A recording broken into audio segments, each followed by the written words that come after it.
that most credit card companies won't tell you about. They'll help you consolidate or settle your debts for a fraction of what you owe. With DebtBlue's Success Guarantee, you pay nothing unless your debt is reduced or completely resolved. There's no risk. The more you owe, the more DebtBlue can save you. See how easy it is to get started with free information. Let DebtBlue show you how 10 minutes could save you thousands. Call now. 800-200-6895. That's 800-200-6895. I'm just living sky high right now. I'm very thankful for it. And the team at DebtBlue are phenomenal. They're able to work with you. They're great. Call for your free debt resolution information now. 800-200-6895.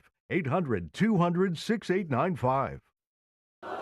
The IRS, the world's most aggressive collection agency. They can seize your property, bank account, and garnish your wages. They cause sleepless nights for millions of Americans. Don't be one of them. If you owe $10,000 or more to the IRS or state, get protected today. Call 800-312-9970. Coast One Tax Group, protecting your bank, home, and your sleep since 2008. With hundreds of 5-star reviews and an A+ on the Better Business Bureau. Call Coast One Tax Group, 800-312-9970. Stanley from New York owed $93,000. The IRS placed a levy on his bank account. Coast One released the levy and settled with the IRS for $2,000. Mark in Michigan owed $225,000. After Coast One stepped in, Mark walked away paying less than $1,500. Call Coast One now. A 10-minute call can save you up to 93% on your back taxes. Get your fresh start today. That's 800-312-9970.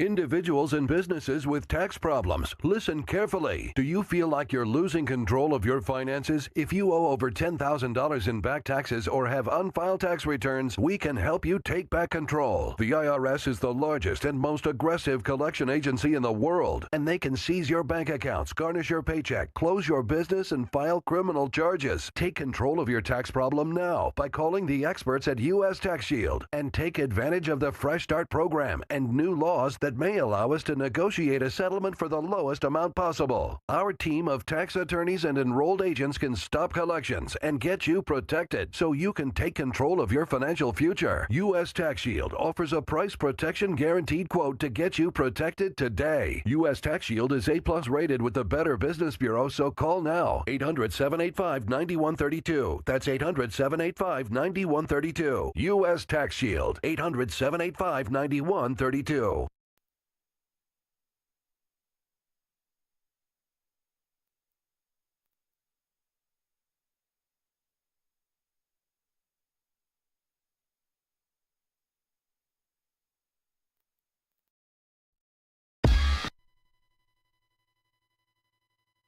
Central Texas home for sports. It's Centex Sports Network and Infinity Sports.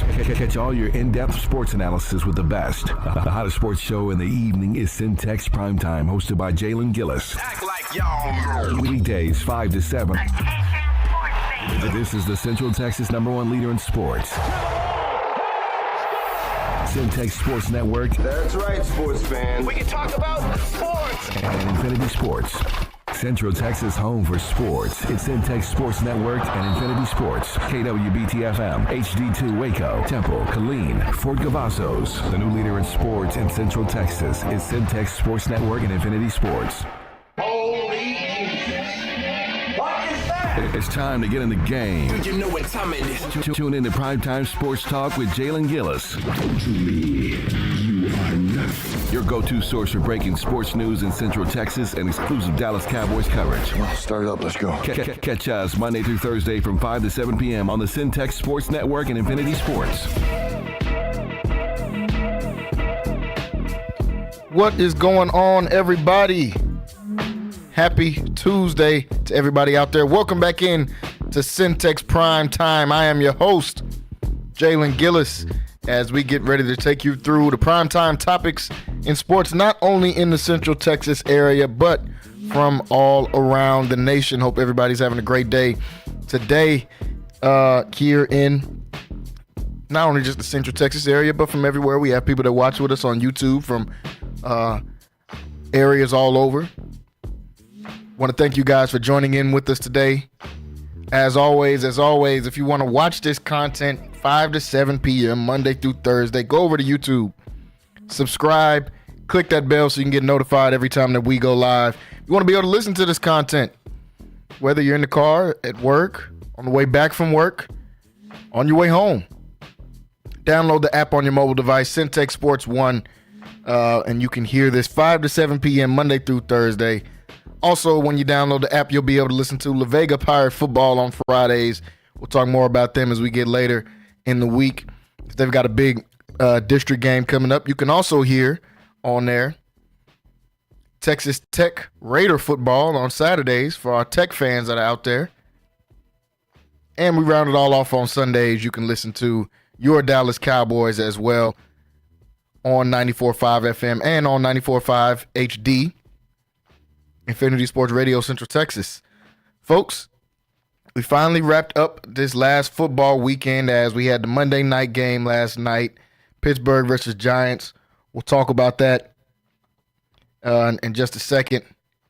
And got a lot of topics to get through today, actually. We got to talk about, didn't get a lot of time yesterday to touch on the Hail Mary pass from Jaden Daniels yesterday on Sunday as they came out with the win over his supposed to be rival, I guess you could say, and Caleb Williams.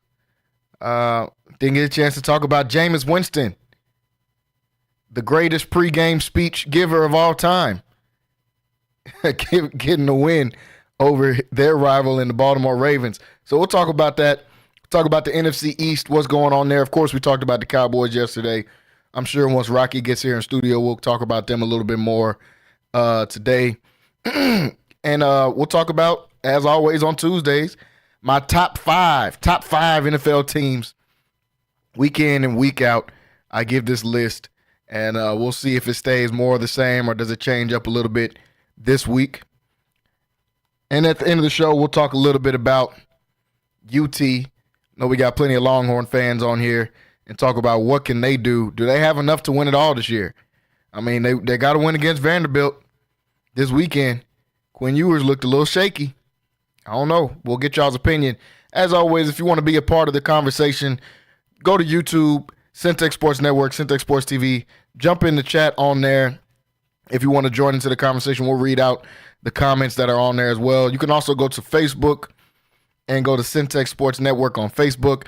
You can jump in the live chat on there. Let us know what you're thinking. Let us know what you think about some of these topics as well. Joining me right now, I got Kyrell Gibson with me. We'll have Rocky, as we always do on Tuesdays. He'll join us a little bit later. But I got Kyrell on here with me right now. Kyrell, what's going on?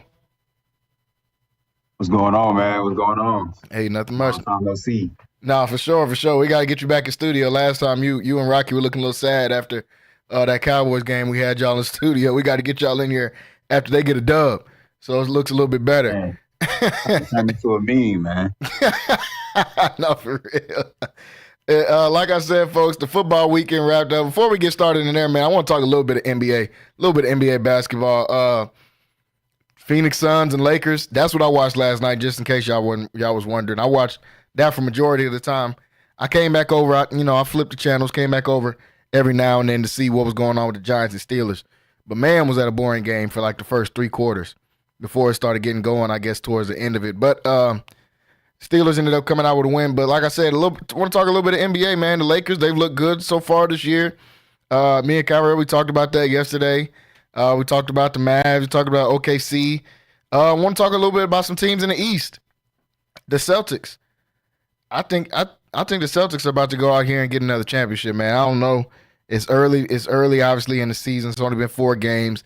Can't call it, but I watched them play Milwaukee yesterday with Giannis and Dame, and I mean they're the same. They're a really good team. Again, they won 60-something games last year, and I don't think anything is going to change this year. They brought back the same core. Somehow Al Horford is still playing in the league and playing meaningful minutes. I didn't think that was possible, but he's still doing it. Cleveland Cavaliers sitting at 4-0. I feel like they're 4-0 every year to start, though. Not every year, but since they've had Donovan Mitchell. I feel like they're always 4-0. But, don't want to discount that. Cleveland playing good basketball right now. One of my favorite teams in the East, the Orlando Magic, sitting at 3-1. Paolo Banchero is a dog. Paolo is a dog out there. Had another good game yesterday as they beat the Pacers. And I think he's had 37 at halftime, something crazy like that. Like, dude has been playing out of his mind. I was upset that he didn't make Team USA. I felt he definitely deserved a spot on Team USA, especially once they took Kawhi off and then they just started adding random people. Derek White ended up playing a good role, so I can't say random people. But still, Paolo was a monster. He had 50 last night, a 50 ball. Only 4 games into the season, he's already getting to 50.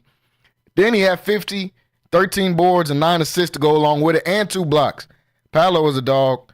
The Magic are going to be a problem, and it's because of him. They finally went and got a 2-guard. I don't know how they ain't had a 2-guard in all these draft picks they've had, high draft picks they've had in the last 10 years.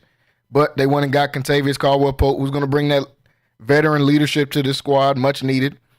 Jalen Suggs, he had a good game yesterday, even though we know against the Pacers they're going to play really high pace, no pun intended, and it's just going to be a lot of shots getting up.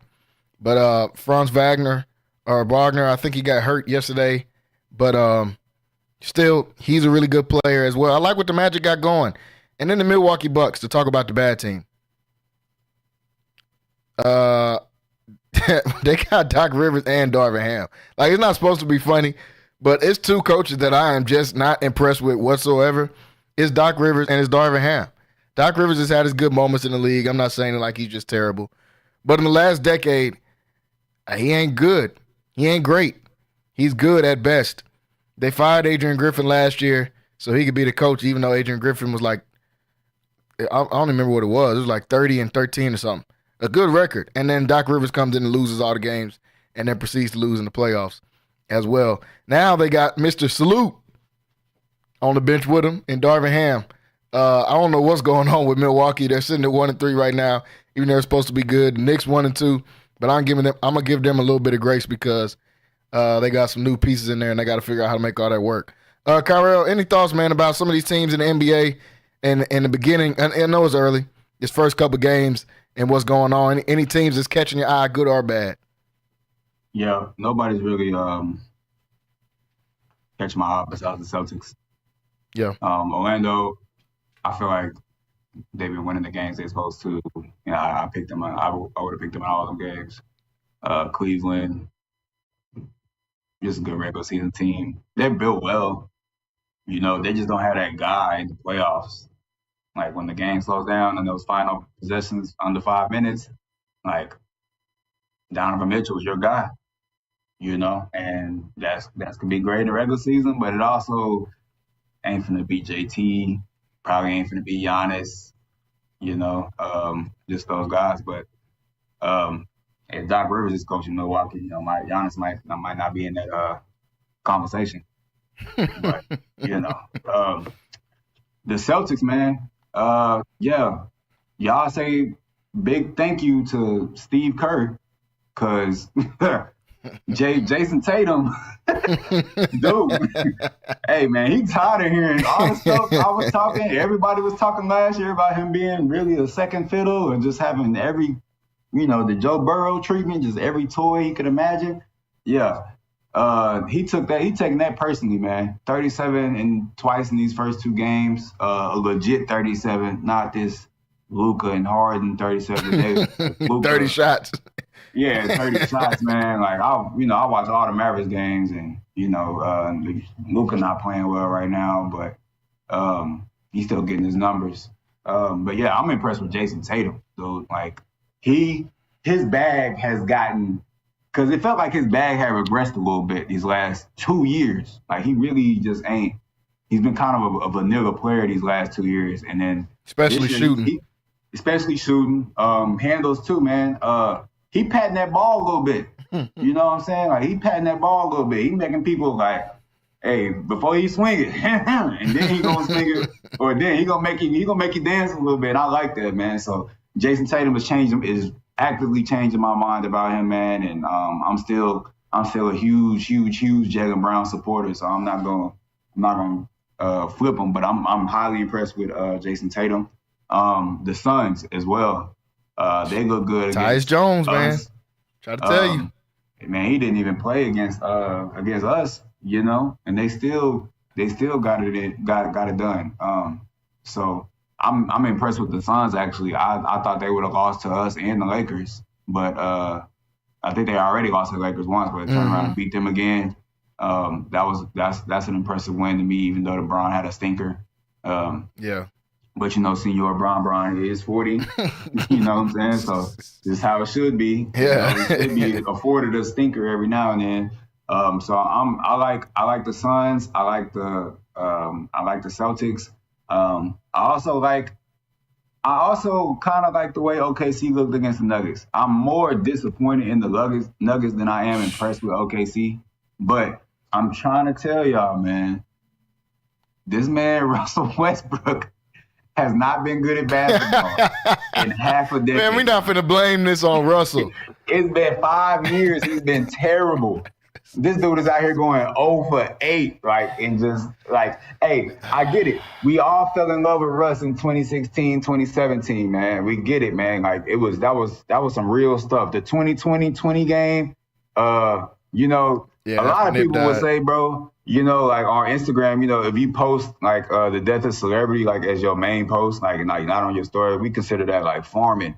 You need attention. And that's how I'm looking at that 2020 game now. Nah, man, come on, bro. He was just, come on. That stuff helped his legacy, man. But really, man, hey, you tricked us. You know how hard it is to get 2020 on purpose? It's not when Steven Adams. Oh, come on, man. All right, man. Come on, bro. Stop it. Boxing out for you to get the rebound. Steven Adams done played on 10 teams and ain't nobody got close to 20 boards. And because he only did it for Russ. It was only. Oh man, come on, man. Get him his stats, man. Come on. You talking about empty calories? Yeah, him and Dak, empty calorie stats, man. Yeah, I'm ready. I'm ready to fly the Russ flag. I don't want him in the Hall of Fame, man. He's roaching off. You are tripping if you think he's not going to the Hall of Fame. Nah, he gonna go, but he first ballot Hall of Fame. It's the NBA, man. He can go. He can first ballot for off 2 seasons, man. If that's the case, bro, he averaged a triple double for 4 seasons, man. Stop it, bro. Man, he can't. Stop it. Terrible, Jay. No, he was not. It was the worst triple double. Bro, the Wizards were terrible. He got them to the playoffs. Oh, now he got them to the playoffs. Yes. Come on, man. Bradley Beal averaged 30 and they won 20 games. Man, Russell Westbrook came and they went to the playoffs. If you wasn't top 4 in the East, you wasn't a playoff team. Because in the West, you'd have been. They was bottom 13. Before that, they was 13 and 12 somewhere in there before he got there. They got to the playoffs. Hey, if they keep putting them on the court in Denver, that's where Denver gonna be. All right, they need to take them off, man. Because 0 for 8, he's a stinker. He's the stinker king. He just, at this point, he's tarnishing his legacy. He needs to retire. Look, they got a dub last night in overtime. He had 9, 4, and 3 off the bench, 18 minutes. That's all you need. Oh my goodness. That's all you need. That's all we need. We talking about. That's all you need. Right. If that's the standard, cool. But I'm just going to let y'all know that's a terrible standard. All right, man, bro, he's a backup point guard. He's a backup point guard. Come on, on a team with okay, man. On a team with 2 potential scorers, you're the third scorer. He's supposed to be the third scorer on that team. You should have 15. Give him time, man. Give him time. Time. You know what? I'm not even here to bag on yeah, you don't got on Russell. Come on, man. Hall of Fame, first ballot. Man. Yeah. For 2 years of basketball. That's cool. Man, here we go. Don't discount the Rockets too. He was killing on the Rockets. Oh my God. Well, he was killing on the Rockets. You tripping? You super tripping? Before the pandemic happened, he was going crazy. Oh, crazy is a stretch. How was it, man? 27, 10, and 9 is a stretch. Man, if I go back and look at them numbers, and I see anything in the 30s, I'll guarantee them that field goal percentage in 39, 40. 42%. Oh, no, man. I'm tripping. 47%, almost 50%. Stop it, bro. He was going crazy. Okay. What year was that? That was 2019, 2020, panoramic year. So I need to reevaluate my. Yeah, stop it, man. Reevaluate my. Stop it. My argument, because I said 5 years. He's been booted the last 4 years now. Right. Let's do it like that. Because man, I get on people when they post celebrities like, oh my God, I can't believe, man. I know who you are. I know what you are, Russ. All right, I know what you are. That 2020 game, I know it's manufactured. Oh, right? Man. It's a manufactured game. Like, hey, if it's any superstar, man, like, man, let me not get started. I got high respect for Jet for that trio, but he's the worst. Like, and I don't like him getting thrown in these conversations, man. Like, I just don't. Where Quay at? That's who I need to talk to. MC Quay. I don't want to talk to Tua. I want to talk to MC Quay. But yeah, man. The Suns and the Celtics. I'm most impressed by the Celtics. They're going back. It's a done deal. Doc Rivers is not leading. Is not leading that team. Oh man, he's got to go. I'm sick of this. I'm sick of this, man. Did you see that Peyton Pritchard step back and then they cut to Doc Rivers? He's been over, man, on his knees looking for air. Like he's gonna cry. I said, man, dude, you can't scream across the court with that voice, man. Like, oh my gosh. That's who you need to be slandering. You talking about Russell Westbrook. Doc Rivers the one to get all this credit. Yeah, that ain't did much of nothing. Boat. Same boat. No, not close to the same boat, man. Not close to the same boat. They about a year off. Bro's got an extra year being good. Hey, I'm for real. All right, man. Yeah, Celtics is the most impressive that I've seen. I'm extremely impressed with JT. That's the one I'm walking back for real. Like he's Steve Kerr, man. Why? Why did you do this? Because they not finna lose, man. They're not.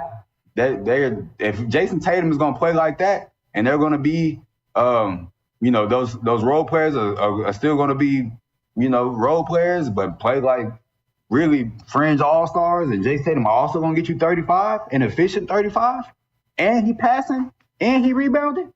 Oh yeah, we can't leave JT out the top 5 no more if he's looking like this. Nah, I think this is an MVP season loading for Jason Tatum. I said it at the beginning of the year before season started. I knew that Steve Kerr pissed him off. I knew that they were going to win 60 games again. And all he got to do is get to like 28 or 29. If he hover around there like he did a couple years ago when he averaged 30, he got to win the MVP, man. And well, I don't know though, because didn't he average 29 last year? No, he averaged like 26 or 27, something like that. Okay. So he got to bump up 30, the numbers a little bit. He averaged 30 the year before that though.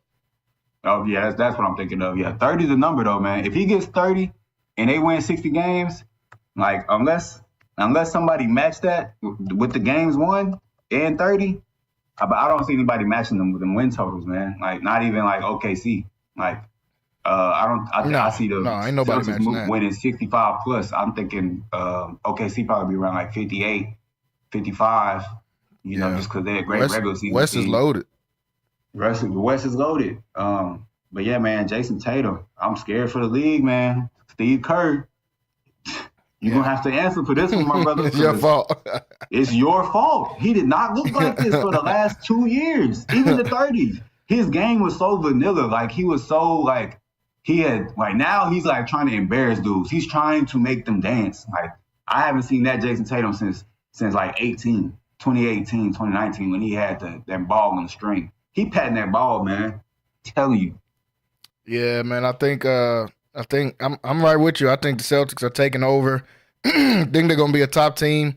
I'm interested to see how these teams are going to start aligning as we get about 20 games in this West, man, because the West, like I said, is loaded. And only team that I can legitimately count out is like Portland. Is the only team that I think won't be hovering around that 10 spot. Everybody else in the West can easily get around that 10 spot. Right now, the Jazz are 0-3. So, you can count them out, but I think they'll pick up some wins here and there to just hover around. I don't think they'll go.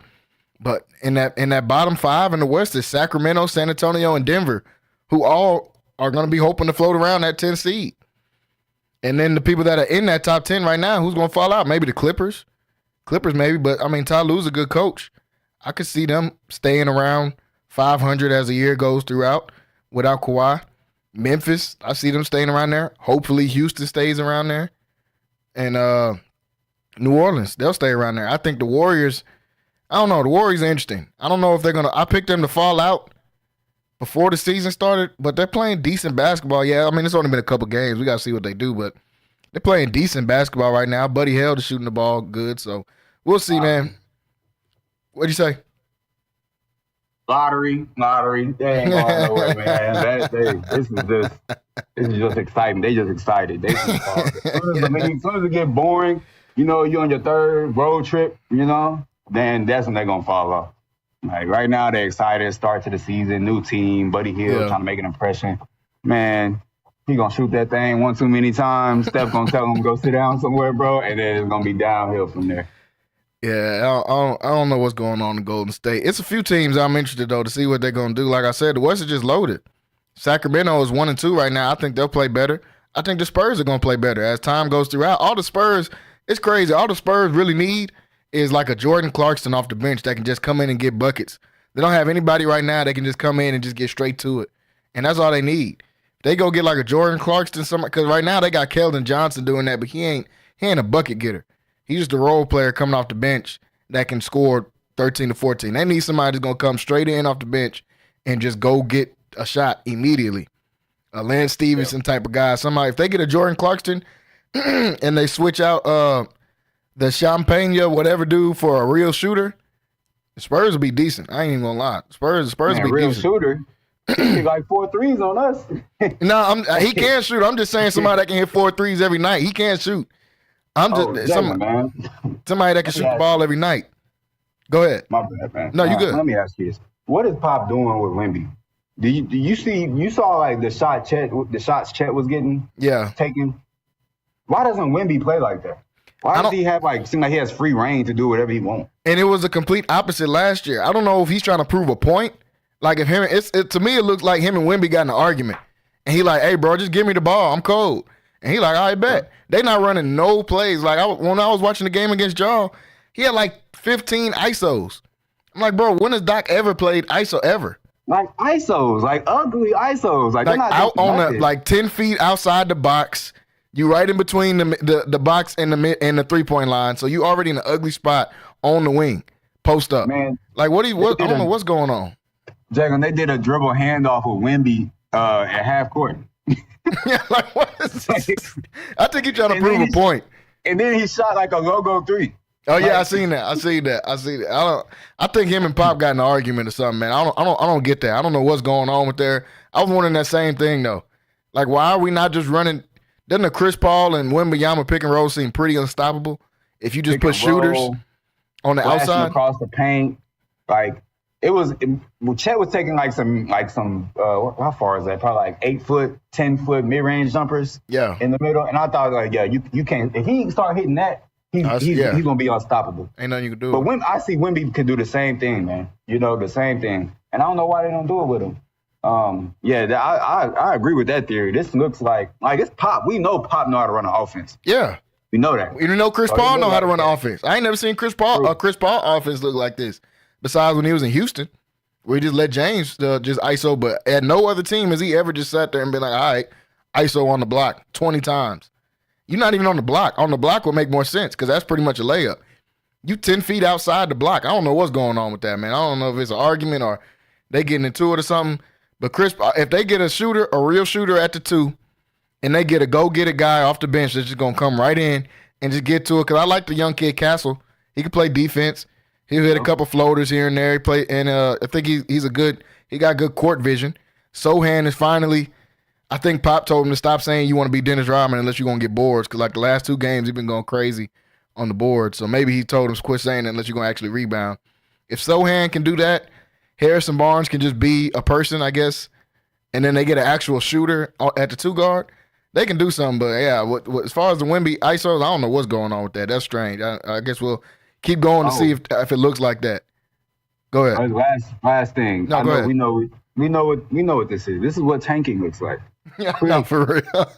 Because they just trying to get Wemby his numbers, and they're gonna try to get Cooper Flag, man. Because this is the type of stuff you do, and that's the type of stuff you do when you don't care about winning games. So they clearly trying to get that pick. Yeah, man, run whatever offense you want. I'm only the greatest set running coach of all time, probably of the most prolific offenses that move the ball 1,000 times. Like, you remember those San Antonio teams, man. With Chris Paul as a point guard. With Chris Paul, yeah, man, this is a tank job. And I'm calling it right now, 3 games in. They're tanking hard. Yeah, I think we're going to see about 4 teams trying to tank extremely hard, starting with the Pit. I mean, is this just a punishment? How are the Pistons 0-4 again? Usually at the beginning is when teams get a fluky win. Even Charlotte got a fluky win over Houston in the first game of the year. How are the Pistons 0-4? Like, this doesn't make sense. How many seasons can you start 0-4? That's ridiculous. I don't even want to spend too much time talking about the Pistons. I love it, man. I want Cade Cunningham out of there. So, man, he's really too good at basketball to be there. No, I do. He need to get out of there. I want Detroit. I'd rather Detroit be good than have Cade Cunningham leave, because it feels weird when Detroit is bad for me at least. Like, I feel like that's a franchise that should be competing every year, you know? That's man, a major, you felt bad most of your life then. If you feel bad when Detroit's bad, majority of your life after Chauncey left, you felt bad. I might be low-key a Detroit fan, because I don't know why I feel like that. But I am. I'm a Detroit fan, and I don't get why that is bad every year. Shout out to 2018 Blake Griffin. He was a dog out there in Detroit, but outside of that, Kane did absolutely nothing. And looks like they're off to. I will shout them out though. They don't hire like 4 black coaches in a row. Got to give them props for that. So the NBA season started, and it's been interesting to say the least to start it off. But right now, me and Kyra both agree Celtics looking like the top team. Folks, we're going to take a quick break. When we come back, we got to talk about this Monday night game last night, the new look Steelers with Russell Wilson. Got to talk about Jaden Daniels and the Hail Mary and what the NFC East is looking like. And, of course, we always got to do the NFL top 5 teams as we do every Tuesday. Stay right here and stay locked in on Centex Primetime. We'll be right back after this. Central Texas home for sports. It's Centex Sports Network and Infinity Sports. Catch all your in-depth sports analysis with the best. The hottest sports show in the evening is Centex Primetime, hosted by Jalen Gillis. Act like y'all. Weekdays 5 to 7. This is the Central Texas #1 leader in sports. Centex Sports Network. That's right, sports fans. We can talk about sports. And Infinity Sports. Lighthouse Streaming, a full-scale media agency and your go-to source for all things audio and video. Is your church long overdue for audio and video upgrades? Call Lighthouse Streaming for a free consultation. Does your corporate or church event need audio or video production? Don't stress. Call the guys at Lighthouse Streaming. In business since 2017, Lighthouse Streaming has produced hundreds of live events and completed dozens of church and venue installations. Whatever your AV needs are, Lighthouse Streaming has you covered. Give them a call at 254-252-4206. That's 254-252-4206. Or go to lighthousestreaming.com and set up your free consultation.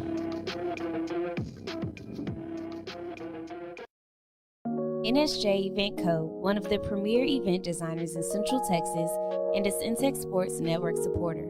Voted Waco Awards Event Planner of the Year 2021, NSJ Event Co. is your go-to source for event planning.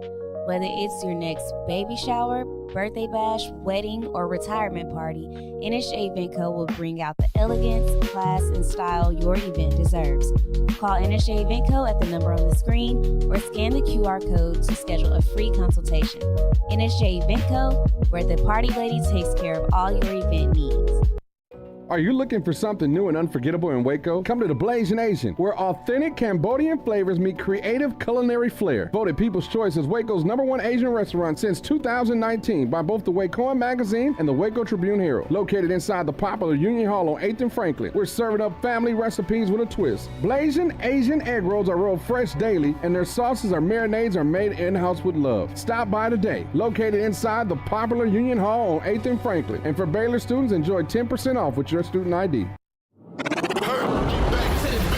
This is live from the Centex Sports Network and Infinity Sports Studios. That's right, sports fans. About to show these boys how we do it. You ready? Tune in to Primetime Sports Talk with Jalen Gillis, your go-to source for breaking sports news in Central Texas and exclusive Dallas Cowboys coverage on the Centex Sports Network and Infinity Sports.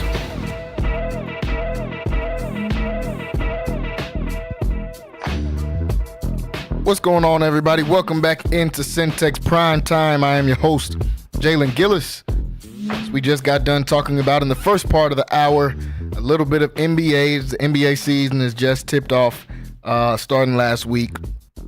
Starting to get a feel for a couple teams. You know, not many. It's still early. Too early to try to call it or call anybody a winner or a loser so far. But there are some teams that are winners. The Celtics, Thunder, Obviously, Mavs right in there. Cavaliers looking like it too. And there are some teams that are losers. The Pistons. And the Utah Jazz, who haven't won a game either yet. Still, we just got done talking about, still joined here by with Kyrell Gibson as well, and just got done talking about some of those teams that are going to be trying to tank to start the season off. And we're already seeing it. Unfortunately, we're getting to it early as far as the tanking goes. Everybody wants to see what Cooper Flagg going to be talking about. We ain't seen this dude play at Duke yet. But NBA season just tipping off, but we got to see the NFL Week 8 wrap up last night as the New York Football Giants went to Pittsburgh to take on the Steel Curtain and the Pittsburgh Steelers. Steelers come out with the win 26-18 in a game that I said was pretty boring at halftime. It was 9-9 at halftime. I wasn't too enthused about this game, but they showed that the Steelers are still winning games. 6-2. Mike Tomlin knows what to do out there. Knows what he's doing out there. Shout out Najee Harris, 114 yards. He doesn't have many games where he does like that. I had him on my fantasy team for like 2 years, and it seemed like every game he was getting 40 yards. He had a good game last night, 114 yards. George Pickens, 4 catches, 74 yards. Van Jefferson got a ball from Russell that was a dime yesterday on the sideline. Calvin Austin played great on special teams, took a punt back to the crib, and scored a touchdown through the passing game as well. He's becoming a real weapon for them.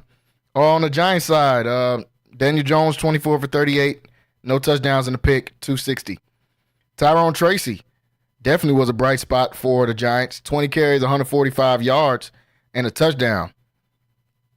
Darius Slayton led the team in receiving yards, 108 yards. Malik Neighbors. I mean, it was kind of bad at the end of the game when I seen Daniel Jones fumble that ball after they finally got the ball back. The Giants defense gave him a chance to go out there and tie it up or win the game. And Daniel Jones comes out and immediately fumbles. Malik Neighbors looks sick, like he ate some bad food or something. He just looks sick. Like, how is this what I got stuck with Daniel Jones? The immediate turnover. I mean, I wasn't even worried about the Giants coming back and doing something. I'm not even going to lie. I just kind of figured, they got 4 minutes left and they're down by 6 or down by 8. They got a chance to go and tie this game up.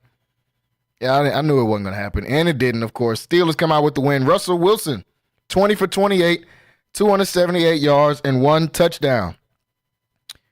They made the change a couple weeks ago to put Russell Wilson in over Justin Fields, even though Justin Fields was sitting at 4-2. So far, so good. Looks like it might have paid off. I will say Russell does bring a different dynamic as far as throwing the ball than Justin Fields, because we saw that throw to the sideline to Van Jefferson. I was just thinking when I seen it, like, yeah, that's definitely a play that Justin Fields wouldn't have made. Although we did also see Russell try to escape the pocket a few times. He got sacked 4 times last night, and, I mean, it looked bad. It's definitely not the same old Russell Wilson. Justin Fields definitely has the advantage on that side. But we still seen him go out there and have a good game. Now, he has played 2 New York teams back-to-back. I do have to put a caveat out there. He's played 2 New York teams back-to-back, so it's not going to be hard to look good against the Jets and the Giants. Maybe that's why Mike Tomlin brought him back at that time. He knew, hey, nobody can mess this up. And Russell Wilson's been playing good so far since he's got his start. So, Kyrell, what do you think about the Steelers getting the win with Russell Wilson now 2 weeks in a row? Oh, man. It's a little weird because, 2 New York teams. Yeah. But they look good. I want Najee Harris drug tested, man. I've never seen that. I'm serious. He don't look like that. I watched him play us, and I think I watched him week 1. Najee Harris he ain't look like this in a minute. I don't know. Since high school. Literally. Because he ain't look like that at Bama either. So you see it. Okay, you see it. This dude looks different in 1 week. 2 weeks, really.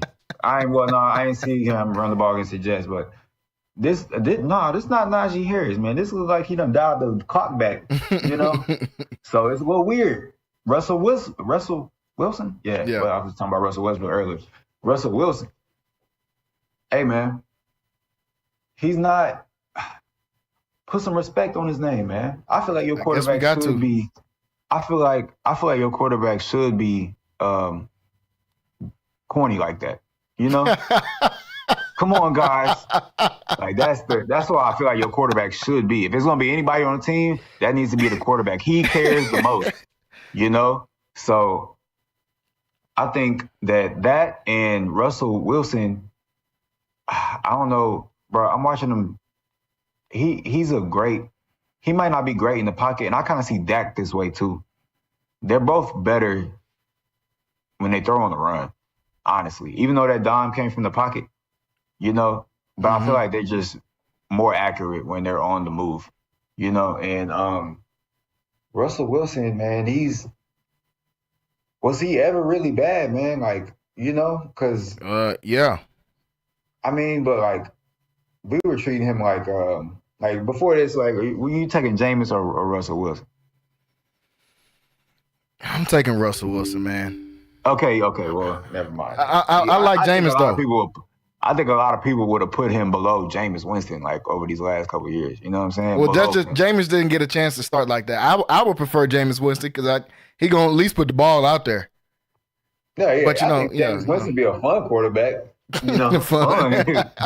But best pregame speeches all time. Yeah, and you're gonna have he might get a statue, you know, because he's so hold some crab legs probably, but you know. But I think most people was taking him, man. Like, we dropped Russell Wilson, this Super Bowl winning quarterback, down to a tier maybe he shouldn't be in, man.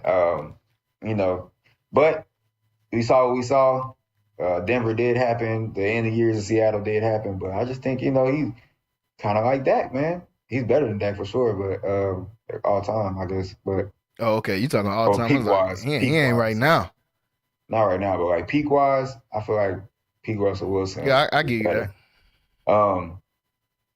Because I'm seeing a quarterback that's consistent and is sometimes capable of being elite, but they're not consistent enough. They're not elite consistent enough to be considered elite, but they both can be elite at times, but just can't do it as consistently from the pocket, man. Like, they just not that quarterback out the pocket that they are on the run, man. He's a dog on the run. He hitting dudes in their face mask on the run. Ball placement's great. But yeah, man, I think the Steelers are going to be. They're going to win. They're going to get in the playoffs. All right, so let's just get that up right now. They're not losing. Yeah, we knew that anyway. No matter who the quarterback was. Right. So Russell, they gotta watch him, man. They gotta watch him. Like, they got players on both sides of the ball, like game-changing players. Minka don't get talked about a lot no more, but I still think that's like probably one of the best safeties in the league, and that sure. You know I would be worried about. T.J. Watt, no, that's a problem. So you watch this team, and you got Najee Harris dialing about the clock and looking like what we thought he was gonna look like out of high school. Because I'm telling you, and I'm serious. I want him drug tested because y'all gonna find something. Because he's not. I've been watching this man. I'm just excited about this dude as a football player ever since he came onto the scene his senior year of high school, right? Yeah, I think we both have. Yeah, we remember for sure. him coming out. Definitely. He has not looked like that kid like since. He definitely didn't look like it at Bama. Not even Bama, man. Like, he didn't look like it at all at Bama. But he was. Hey, they was on him, man. So. Yeah, I don't know what's going on if the Giants are that bad that he can just get off like that. But I want him drug tested, man, because he looks quicker, he's stronger. Like, he's actually like, bro, he hit a spin move, right? That I didn't even see on TV, like sitting on my couch.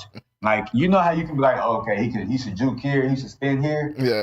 You know, I'm looking at the situation like, man, how is he gonna get out of this? Bro, he's spun so wide. That the dude that was really behind him, because he's facing like horizontal, like facing the sideline, dude was chasing him behind. He spins behind him and gets like an extra 6-7 yards. How did you see him? I want him drug tested. I want him drug tested right now, man, because that's not. He had 102 against the Jets too. Yeah.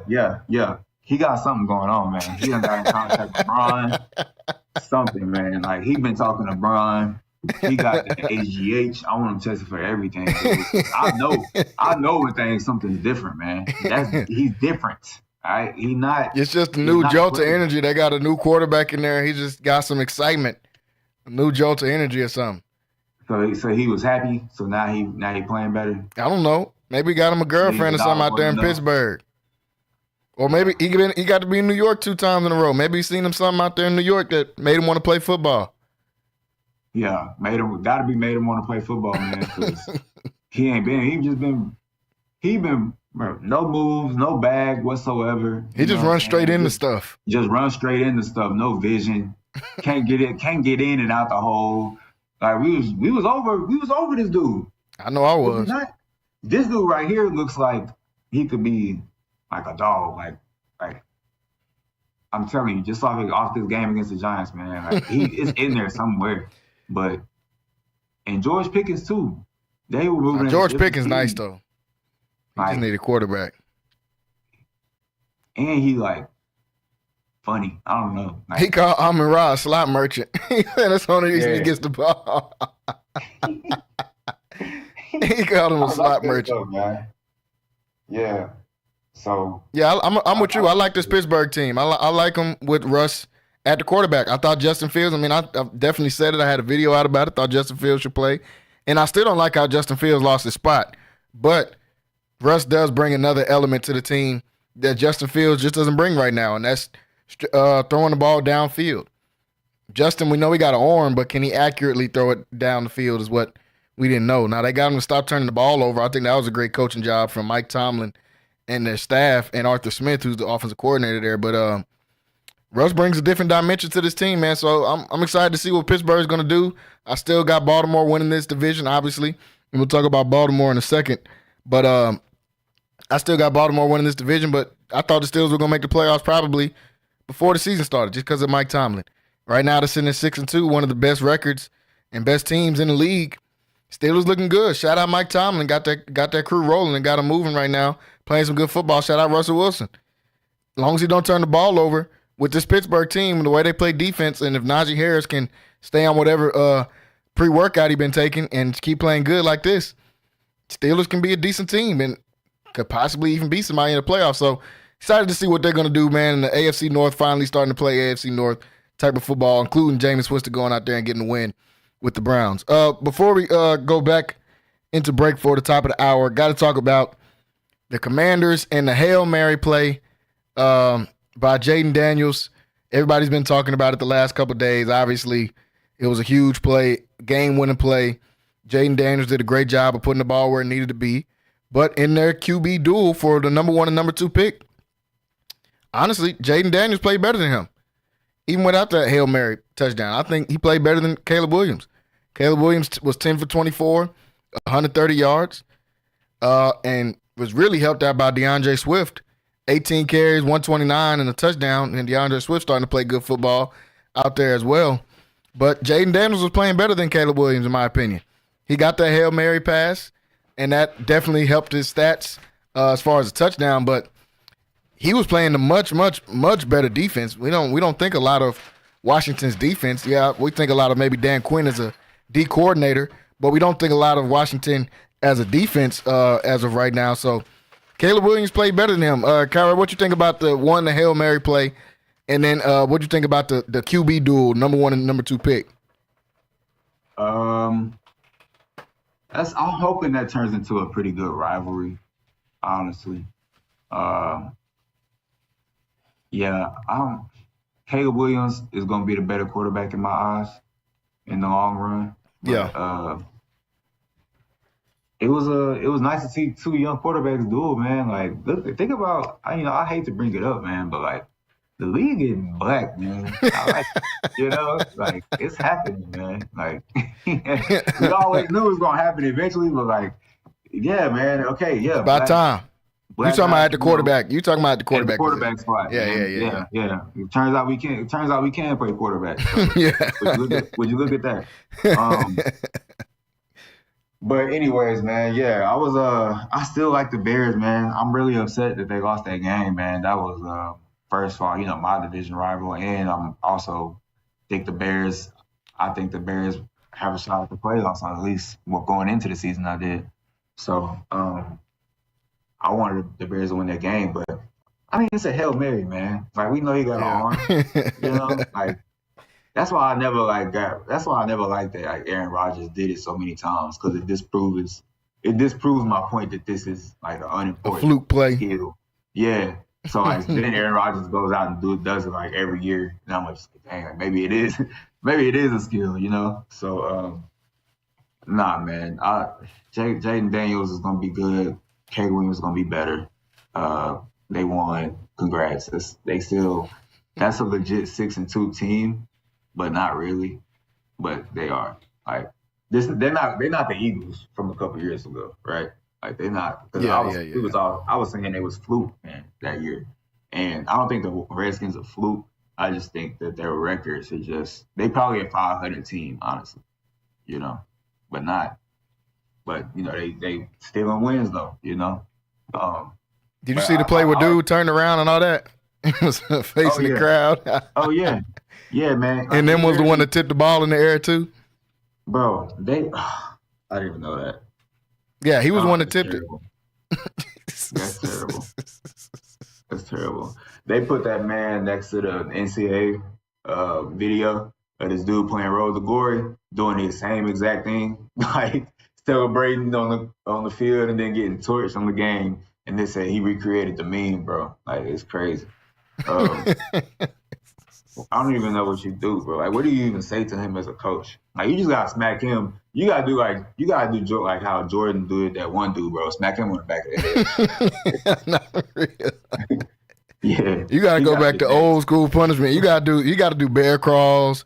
He gotta do some up downs. I know you make $1 million, bro. You need some physical punishment for allowing that to happen. It needs to be a neck. It needs to be a neck. Not a bear crawl. They need to neck him, bro. Like a good one, fam. But I'm with you though on the Washington thing. They're 6-2. You know, I'm not a full believer in Washington. I think they're a good team, obviously, but I don't think they're they're not the same as some of these other 6-2 teams. And like we just talked about Pittsburgh being 6-2.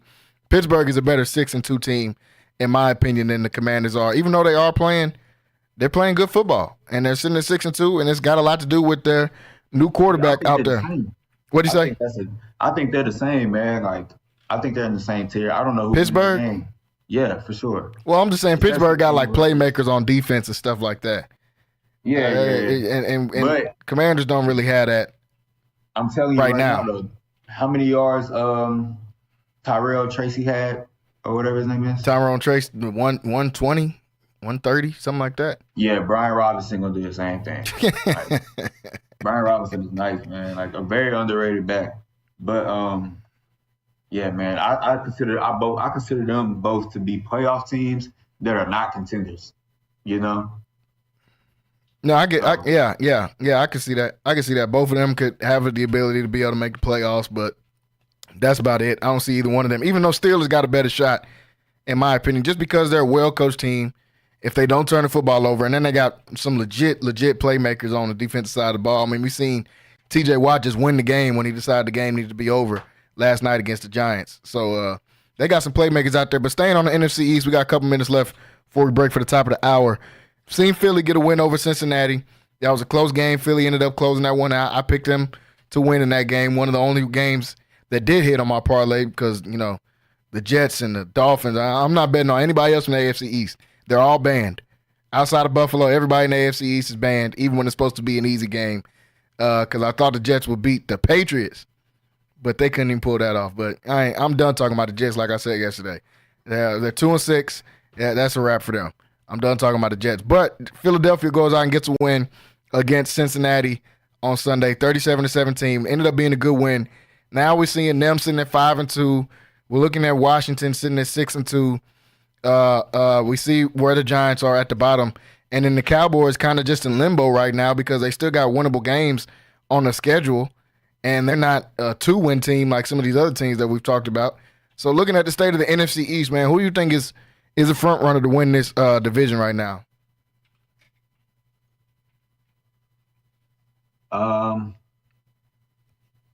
don't know, man. I don't know. I really don't. The only thing I'm scared of in the entire division really is Saquon. So I guess that would make me say the Eagles, I guess. But it's really just Saquon. Honestly. It's not nobody else. Like, I promise you. Like, if he wasn't on the Eagles, I'm picking either us or the Redskins. The Commanders. Dang, that was so easy. I don't even know why I messed it up. There's the Redskins for 80 years. That's why. I know. 20 years of my life. Okay, yeah, so I don't know, man. I guess I got to roll with the Eagles, that they're going to end up winning the division, even though I just don't know. Like, I think the Cowboys are about to have the most frustrating season where we win 9 games, surprisingly. It's either we're going to win 9 games or we going to win. That was our last. Like, we might we gonna win 5. So no in between. Either 9 games or 5 games. No in between. So this might be one of them years where we beat our division rivals, and then lose every other game or something like that. But I'm gonna roll with the Eagles just for now. Just go Saquon. I'm rolling with Saquon. I can't even say that, man. I'm not rolling with the Eagles. I'm rolling with Saquon. You can't. You just can't even say it as a Cowboys fan that you're picking the Eagles to win this. No. But I got Philly, man. I said Philly before the season started, and I still think Philly's going to win it this year. I think the Commanders are playing good football, but I think Philly's got a decent stretch here where they can run off, 3 or 4 wins in a row maybe after they've already won 3 in a row. I think they can probably run off another 3. They got Jacksonville. Should obviously be a dub. They got the Cowboys, and I ain't even just going to say that's an obvious dub because it's a division game. We don't know what's going to happen, especially in the NFC East. The Giants mess around and beat somebody in the NFC East, and they're terrible. The Rams after that, and then they're going to lose against the Ravens. But then right after that, they got the Panthers. So, the Eagles got it's pretty opposite of what the Cowboys got, as a matter of fact. They got a pretty tough schedule.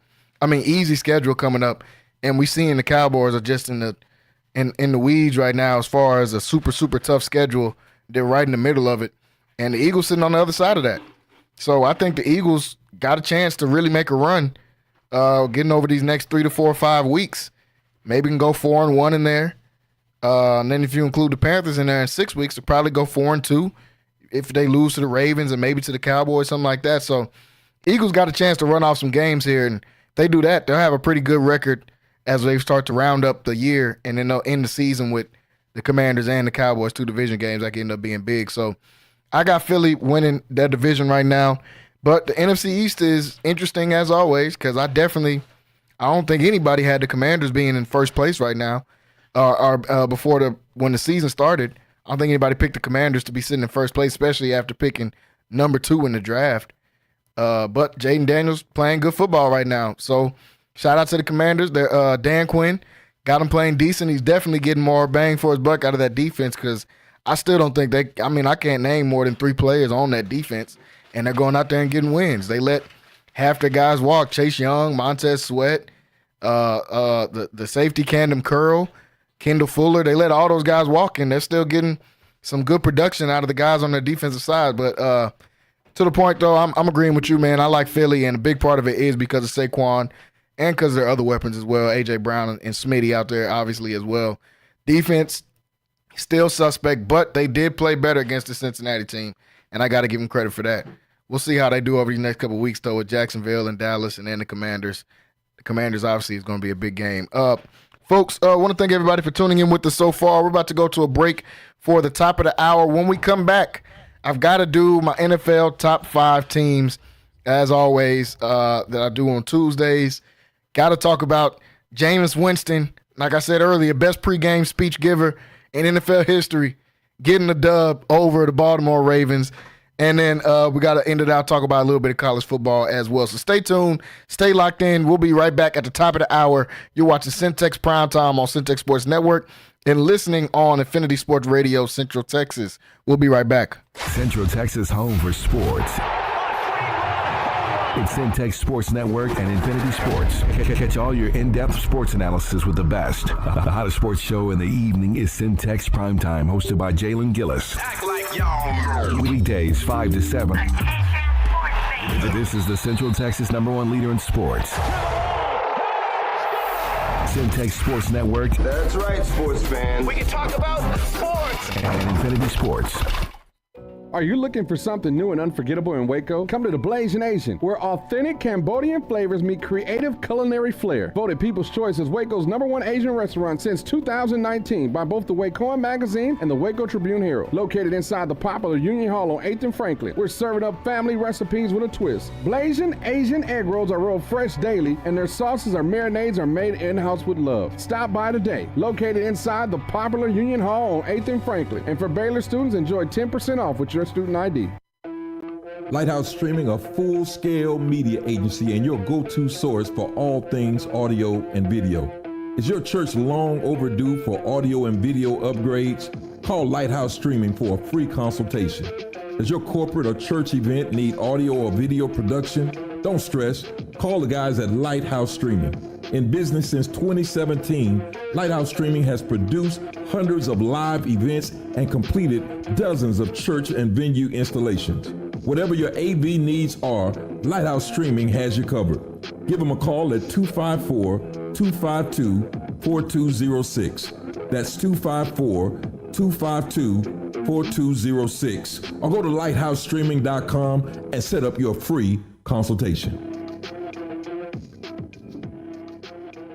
It's the family feels for me. The banana pudding peach cobbler make you want to holler for me. It's the candy yams, mac and cheese, beef tips, pork tips and rice, collard greens. It's a sweet potato pie, sweetie. Fried chicken you've been missing, the lemon sweet tea dressing on Sundays when you all dressed up. Chest pie, buttermilk, and pound cake. Cornbread with butter just dripping, always fresh baked. If you need Southern style, soul food, home cooked meals that you can feel. Chicken and dumplings, chicken pot pie. 719 South 11th Street. Sassy's, come on by.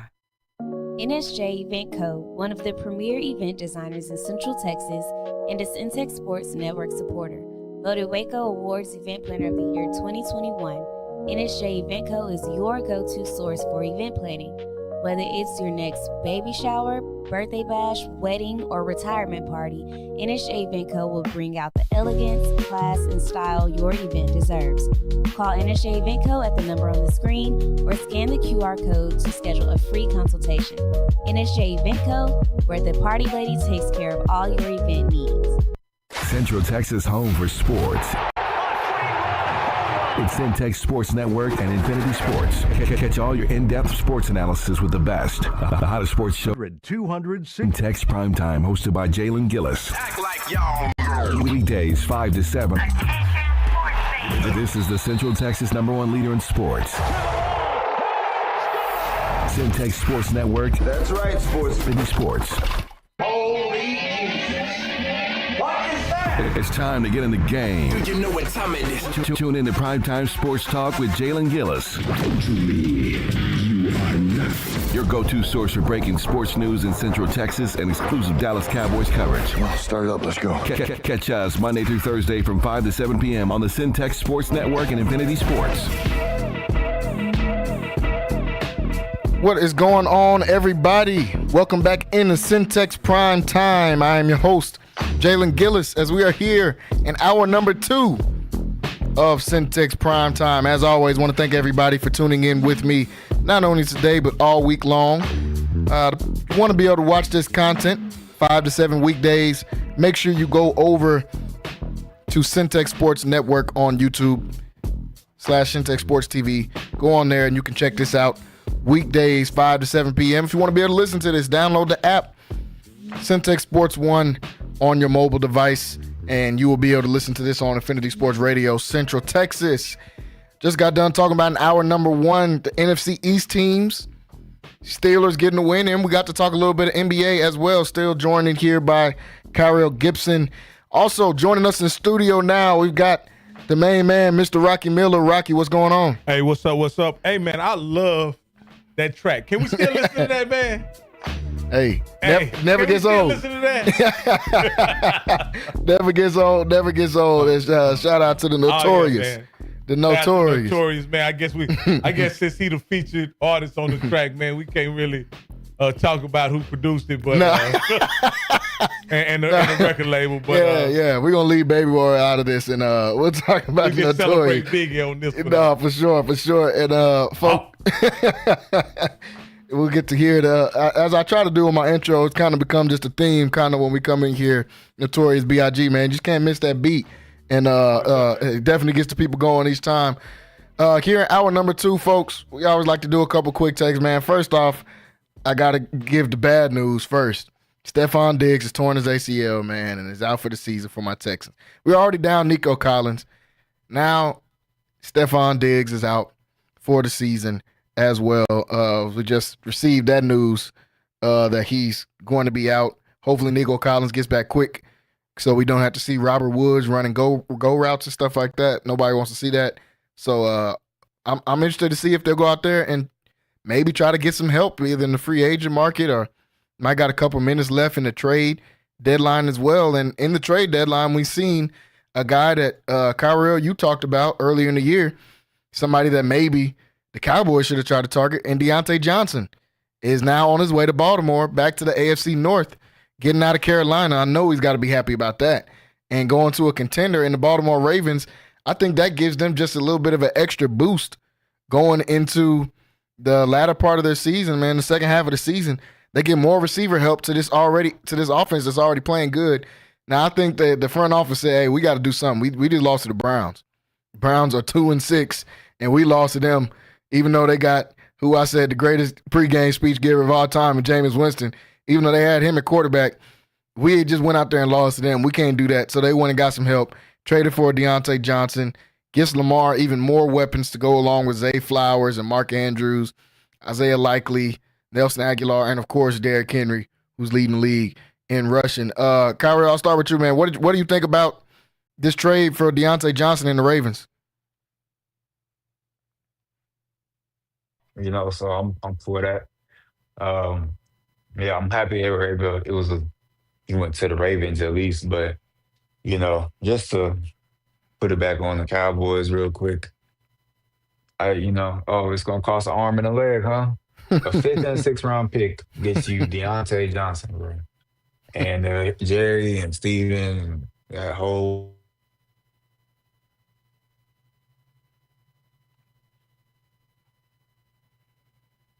I think your mic went out for a second there, Kyrie. We'll let you get back on your point of the Cowboys. But, like I said, Deontay Johnson headed to the Ravens for, like he just said, a 5th and a 6th round pick.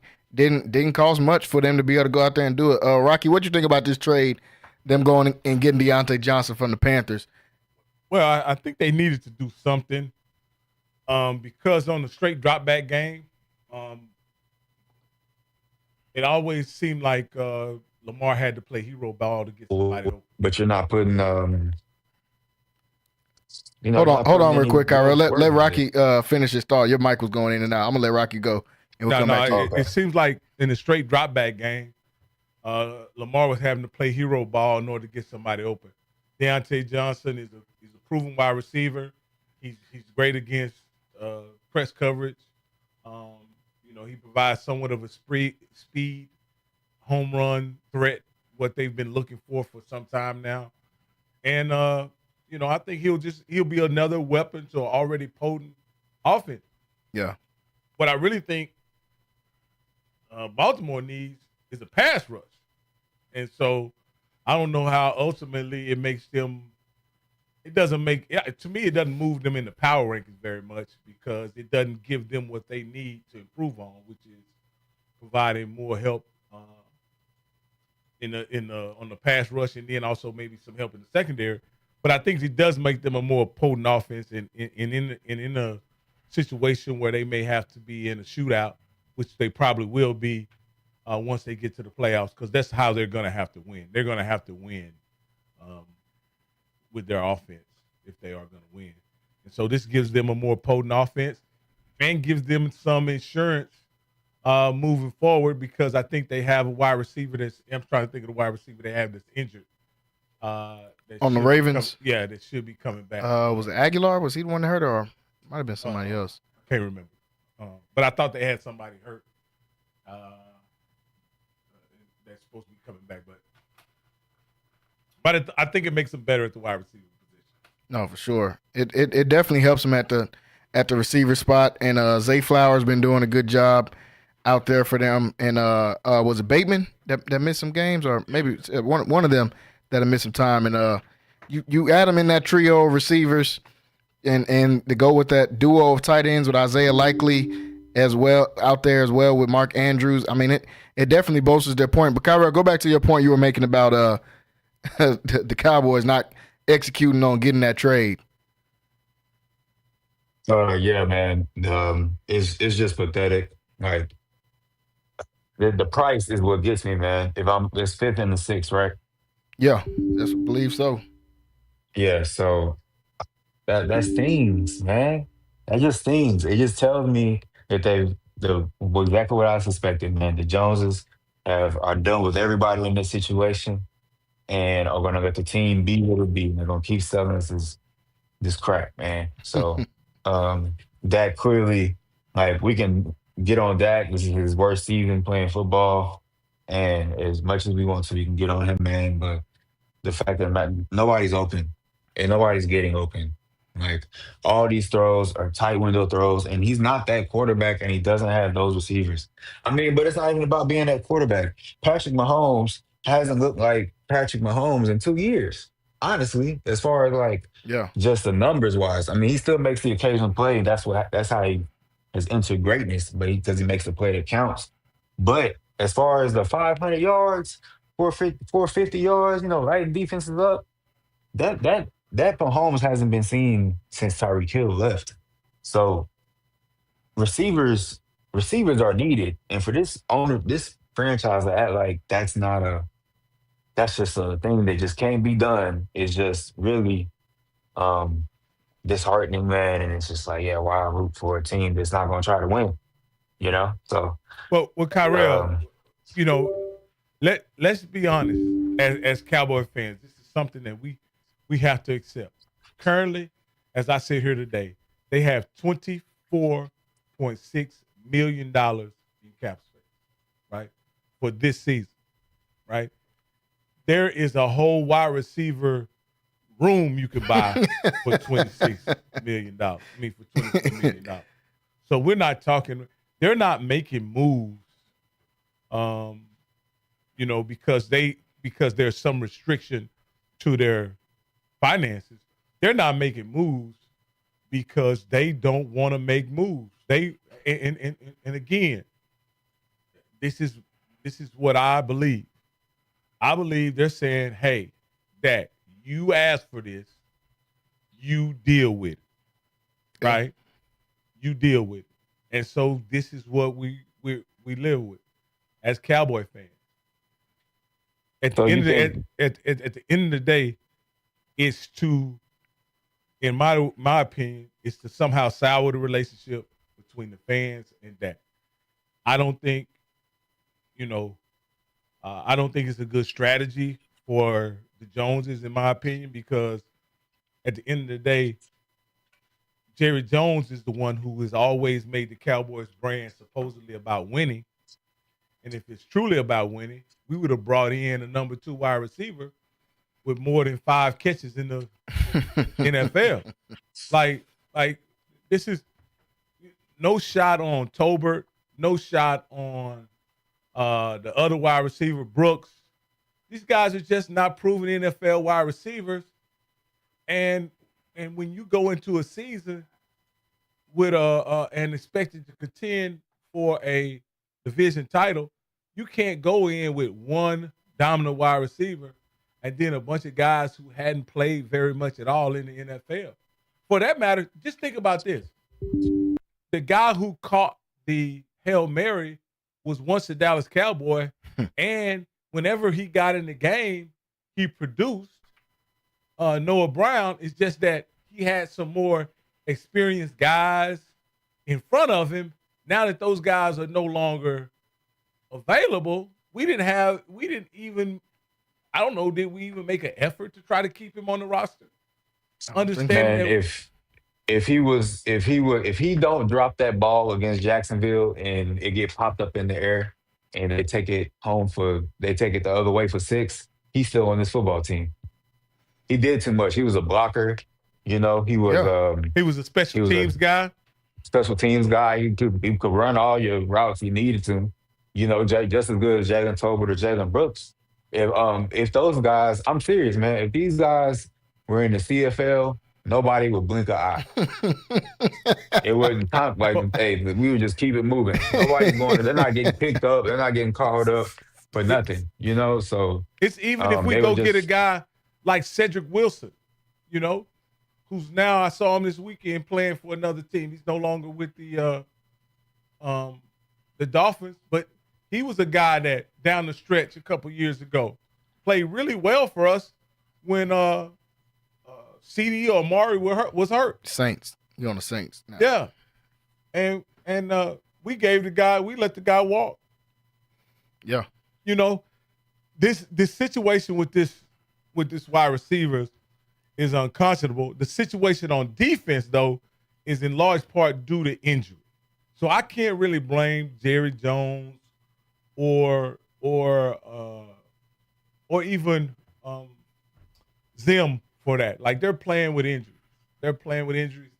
And they, for the most part, this last game, I think they played hard. The reality is, if you're going to play injured on defense, you're going to have an offense that's going to put some points up. And our offense, to be quite frank with you, in the red zone this year or in plus territory, our offense stinks. It absolutely has stunk up the joint.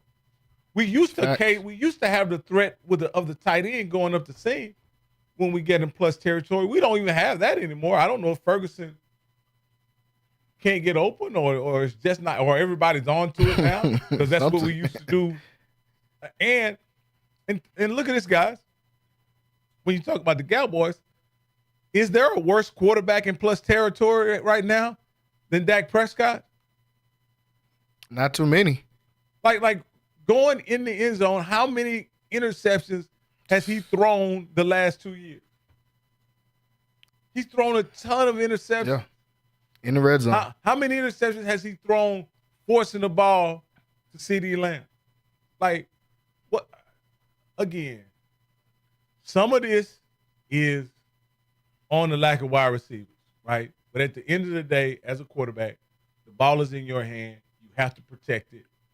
And I think one of you guys mentioned Patrick Mahomes. Mm-hmm.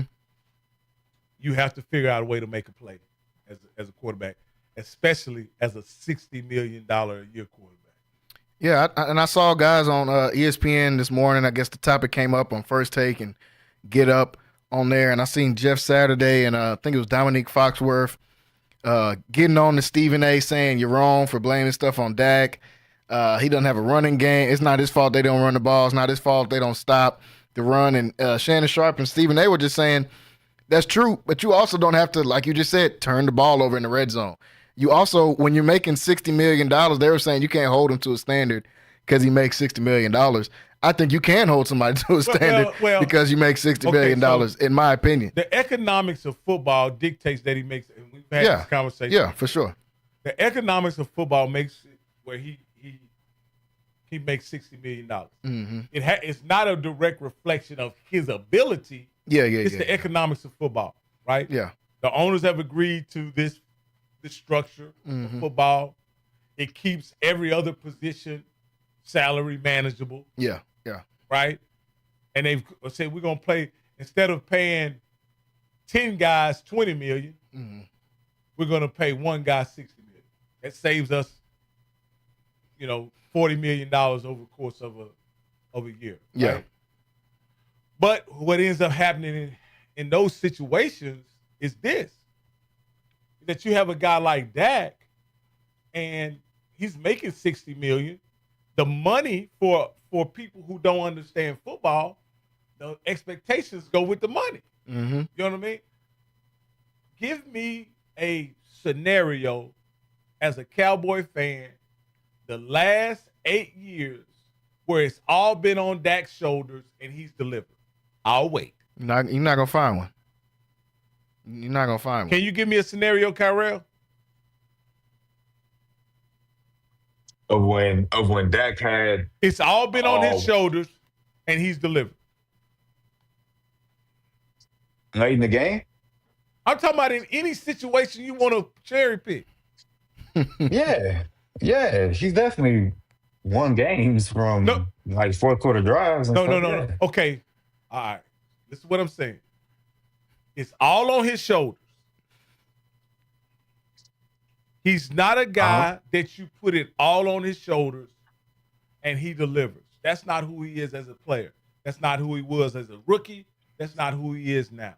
He's always been a guy that's been more of a playmaker and distributor rather than the guy that delivers in crunch. Okay. Yeah, you're saying, okay. I'm thinking you're saying that like he can't go win a game, but you're just saying he gets the ball to guys instead of making. Yeah, for sure. That's why. That's why he needs weapons. And so what I'm saying, and knowing that he needs weapons, why do you have him with a C- running back room? Rocky, I was letting you go earlier, man. But yeah, that first point you made about Jerry, like we're dealing with is punishing the fans to get over on a contract, to get on a better, to have more leverage in a contract. I think is very, very possible. And look, because that's exactly what's happening. But what leverage is he gonna get by making Dak look bad? He already gave him the money. It's too late now. Well, because what do Cowboys do? What do Cowboys do when they get paid eventually down the road? They give some of that money back. That's what Zach Martin's done it. Tyron Smith has done it. That's what they're going to ask him to do. When? But they're going to show him, hey, we can't give you this.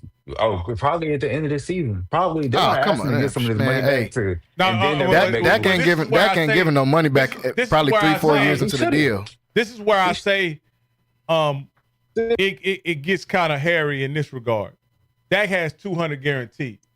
Yeah. So if they're talking about the fourth year of the contract is the only year that he can give any money back. Yeah. Now, of course, he can sign an extension. He could sign an extension where you would stretch some of the money out over more years. Mm-hmm. But at the end of the day, he's in for that $200 million. Yeah. You know what I mean?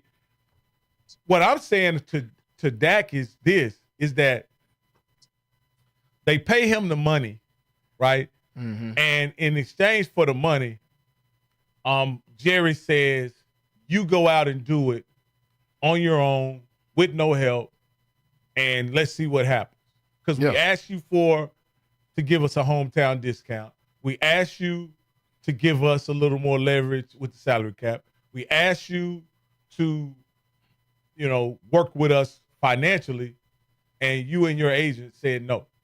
So let the fans and everybody else in the NFL realize who we believe you are, and then we could start negotiating in good faith, not necessarily from a contract standpoint, but from a standpoint of the Cowboy brand being above Dak. Because that may help you, maybe not in the first 2 years of the deal. Mm-hmm. It may help you in year 3. It may help you when they decide to bring Shador on as the backup quarterback, or any other quarterback for that matter. Or the ultimate chess piece is that, say you get into this situation and you have an opportunity to unload Dak to say the Jets as an Asian player, and the fans aren't disgruntled when you trade Dak. You understand what I'm saying? I see that being more of a viable option. For sure. This play of letting Dak and the Cowboy fan base suffer under these circumstances, in my opinion, is very calculated. If for Jerry Jones, if you're not gonna win and compete for the Super Bowl, what's the difference does it make? You've already sold out every game. Yeah. Before the season even started. You sold out every game. You made your money. Yeah. But you go in, understanding that you've spanked Dak a little bit, understanding who's the real boss. And I'm like, now if the team turns it around, Brandon, because I think if you look at how it breaks down, there's going to be a 9-win team that gets in the playoffs. You know, there's going to be a 9-win team. With 7 teams getting in the playoffs for me, they're going to be a 9-win team. So you look, who are we really competing against for a playoff spot? We're probably competing against Arizona, the Rams, Tampa. Tampa's probably going to win their division. Oh, yeah, I picked them to win the division. Yeah, they're probably going to win their division. But they got some injuries. That's the only reason I said that. You know, as many people want to think that 3 teams from NFC North is going to make it, unless they distribute those losses equally. You know, that's the only way, because somebody's going to take on 4 losses in the division. Somebody is. They have to. Otherwise, it's going to be tied. If someone takes on 4 losses and then 3 other losses, then you're at 10-7. Like I say, I think the Cowboys aren't a playoff team, but could they make the playoffs? Absolutely, they could. Yeah, and that's what made it so interesting that their season is not lost. That's why I just said that when we were talking about the NFC East in the last segment. The season's not lost. As bad as it's looked, as bad as Dax looked, as bad as the defense looked, as bad as Jerry Jones looks, the season still isn't lost. And I don't even know if that's a good or a bad thing, because they can still find a way to come out there and get 8 or 9 wins. And like you said, make it to the playoffs, compete with a team like Chicago or Tampa or Atlanta. Chicago, whatever. Chicago could maybe one of those. Yeah. One of those teams. So it's and then just even with the NFC East, we don't know what's going to happen with Philly or with the Commanders as well. So you just never know. We're about to get into part of the schedule where all these guys play against each other for the NFC East. So a lot of that will have a chance to bolster up the Cowboys if they find a way to get wins against. The Cowboys go into so they're sitting at 3-4 right now, correct? Mm-hmm. If they could somehow make it to Thanksgiving 5-5, which would be pretty remarkable, but it's not impossible. No, it's not impossible at all. Got 2 wins between now and Thanksgiving. Then what you end up having is set up for them to kind of compete for a playoff spot. Everybody should be back by then. Mm-hmm. You know, there are no great teams. Put it like this: other than Detroit, there are no great teams in the NFC. No, and so I think they'll be in it, but they have to weather the next 3 to 4 games. They have to weather that storm, and at least come out 2-2 or 3-1. Yeah, and they got a schedule to be able to do it. I mean, all the teams they're playing are even winnable games. I'm even including my Texans in there with the way our offensive line has looked, and with the injuries to receivers that we've sustained now. They got Atlanta, then Philly, then Houston, then the Commanders on Thanksgiving. So, I mean, it's very possible that they can go out there and pick up some wins in that time period. Folks, as always on Tuesdays, I like to give my top 5 NFL teams. We're going to take a quick break. When we come back, I got to do NFL top 5, and we'll end it out with a little bit of college football in the last few minutes that we have left. Stay locked in and stay tuned right here on Centex Primetime. We'll be right back after this break. Are you looking for something new and unforgettable in Waco? Come to the Blazing Asian, where authentic Cambodian flavors meet creative culinary flair. Voted People's Choice as Waco's #1 Asian restaurant since 2019 by both the Wacoan Magazine and the Waco Tribune Herald. Located inside the popular Union Hall on 8th and Franklin, we're serving up family recipes with a twist. Blazing Asian egg rolls are rolled fresh daily, and their sauces or marinades are made in-house with love. Stop by today. Located inside the popular Union Hall on 8th and Franklin. And for Baylor students, enjoy 10% off with your student ID. Lighthouse Streaming, a full-scale media agency and your go-to source for all things audio and video. Is your church long overdue for audio and video upgrades? Call Lighthouse Streaming for a free consultation. Does your corporate or church event need audio or video production? Don't stress. Call the guys at Lighthouse Streaming.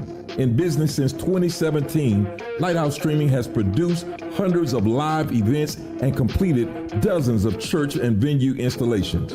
Whatever your AV needs are, Lighthouse Streaming has you covered. Give them a call at 254-252-4206. That's 254-252-4206. Or go to lighthousestreaming.com and set up your free consultation. Central Texas home for sports. It's Centex Sports Network and Infinity Sports. Catch all your in-depth sports analysis with the best. The hottest sports show in the evening is Centex Primetime, hosted by Jalen Gillis. Act like y'all. Weekdays 5 to 7. This is the Central Texas #1 leader in sports. Centex Sports Network. That's right, sports fans. We can talk about sports. And Infinity Sports. NSJ Event Co., one of the premier event designers in Central Texas and a Centex Sports Network supporter. Voted Waco Awards Event Planner of the Year 2021, NSJ Event Co. is your go-to source for event planning. Whether it's your next baby shower, birthday bash, wedding, or retirement party, NSJ Event Co. will bring out the elegance, class, and style your event deserves. Call NSJ Event Co. at the number on the screen or scan the QR code to schedule a free consultation. NSJ Event Co., where the party lady takes care of all your event needs. Central Texas home for sports. It's Centex Sports Network and Infinity Sports. KWBT-FM, HD2 Waco, Temple, Killeen, Fort Cavazos. The new leader in sports in Central Texas is Centex Sports Network and Infinity Sports. Holy Jesus. What is that? It's time to get in the game. Do you know what time it is? Tune in to Primetime Sports Talk with Jalen Gillis. To me, you are nothing. Your go-to source for breaking sports news in Central Texas and exclusive Dallas Cowboys coverage. Well, start it up. Let's go. Catch us Monday through Thursday from 5 to 7 p.m. on the Centex Sports Network and Infinity Sports. Welcome back, everybody, into Centex Prime Time. I am your host, Jalen Gillis. We are still here, getting ready to close out the show. Home stretch of the show here today. As always, want to thank everybody for tuning in with us so far today. Still joined in studio by Rocky Miller as we get ready to, like I said, close this one out. And as always, on Tuesdays, I like to give out the top 5 NFL teams. Do the top 5 every single week. The list changes from week to week, as you guys all know. And this week is honestly one of the harder weeks I've had in doing this list from week to week. Last couple weeks it's been kind of, I wouldn't say easy, but I mean it was kind of cookie cutter who those top 5 teams were.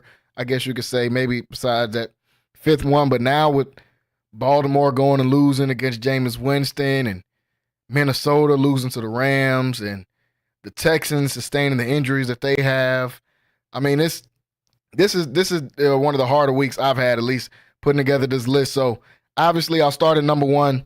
That's obvious. The Kansas City Chiefs, still undefeated, still finding ways to win.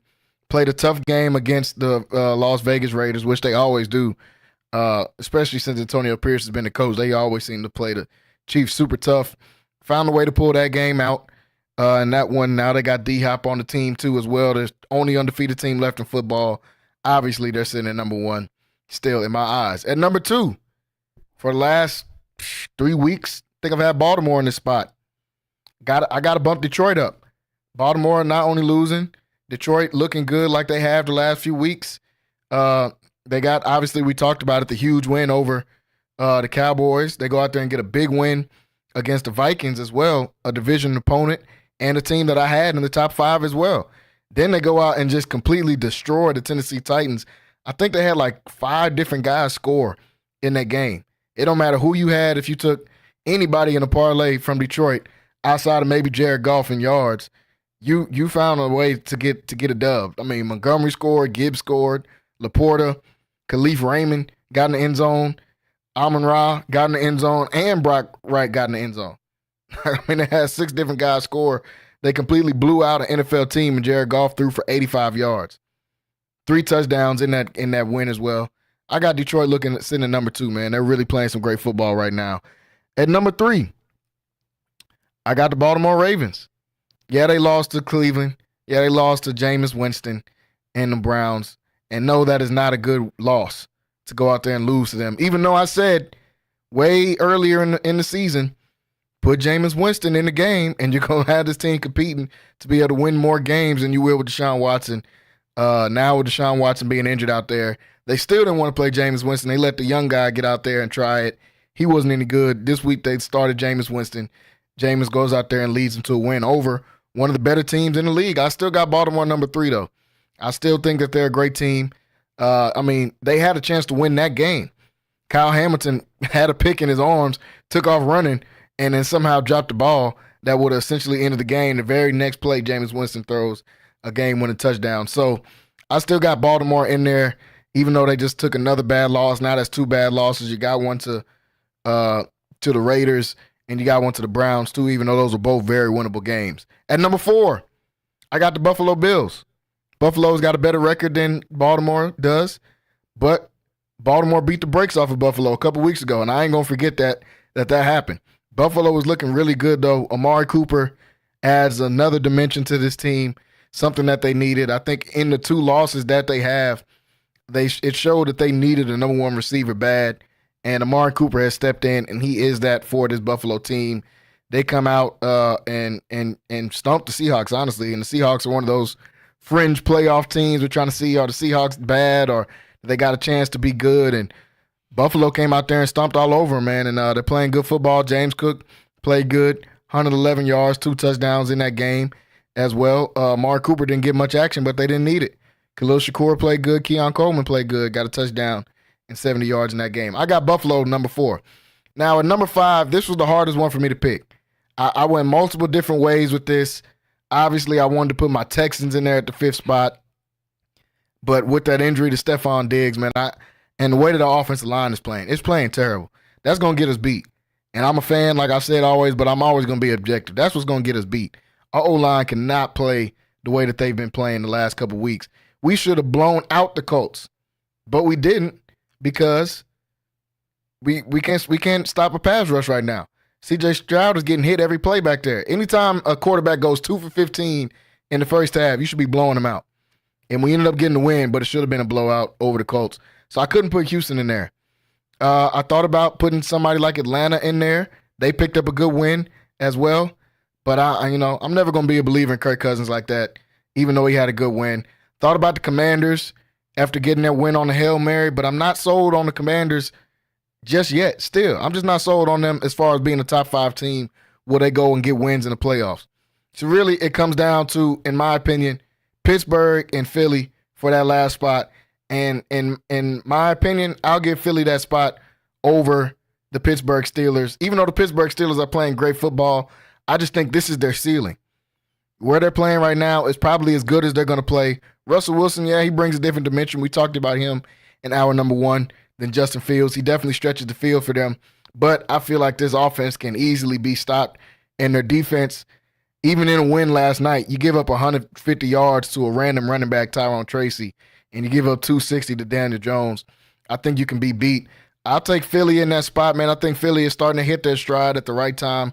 They battled injuries at the beginning of the year.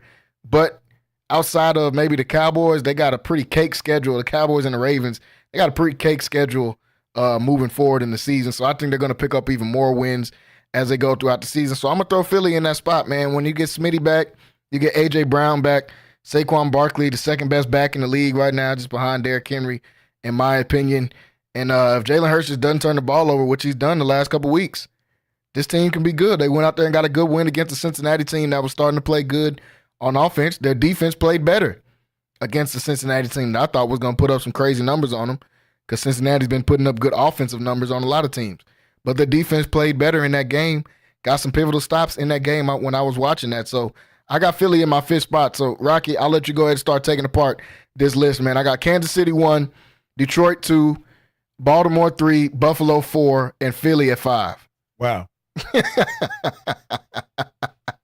The only one I have issue with, man, is that Philly at 5, and you admit that you had some struggles with it. Yeah, no, I went back and forth for a while. I didn't really follow your rationale behind it, because when you think about it, they are a division leader.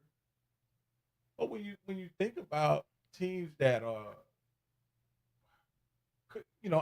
think about it like this. Let's look at it in head-to-head matchup. Mm-hmm.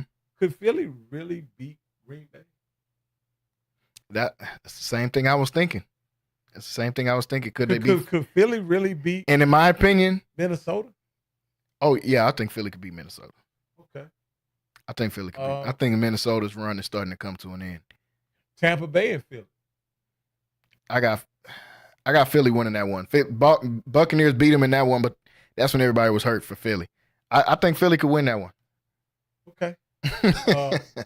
Obviously, you have to believe that the Philly offense is better than any of those teams' defenses, and I see that's where you kind of break down. I think Jair Alexander can take one of those receivers out of the game, and then you double the other one, and then you put it on the back of Jalen Hurts, and I think Jalen Hurts ends in a situation like that. He's gonna look a lot like that. Now,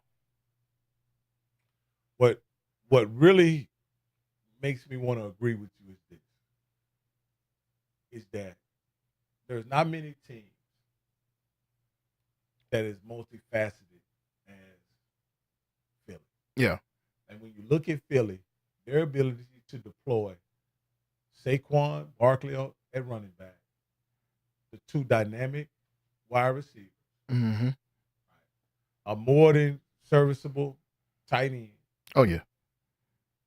And a quarterback that, if he has a running game to support him, can be, at least a top 10 quarterback. Mm-hmm. I mean, as much as I want to disagree with you and take issue with what you're saying, the only team that you could possibly make an argument for is Green Bay being at 5. Yeah, for sure. And, for sure. But I can't.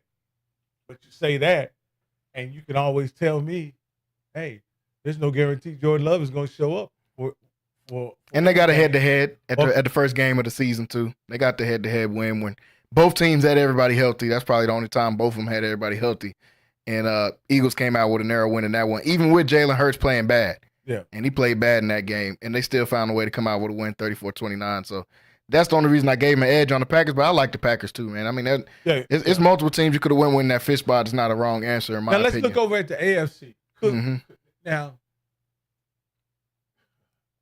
Could we have put the Pittsburgh Steelers right there? We could have. That's what I brought them up. We very well could have put them right there.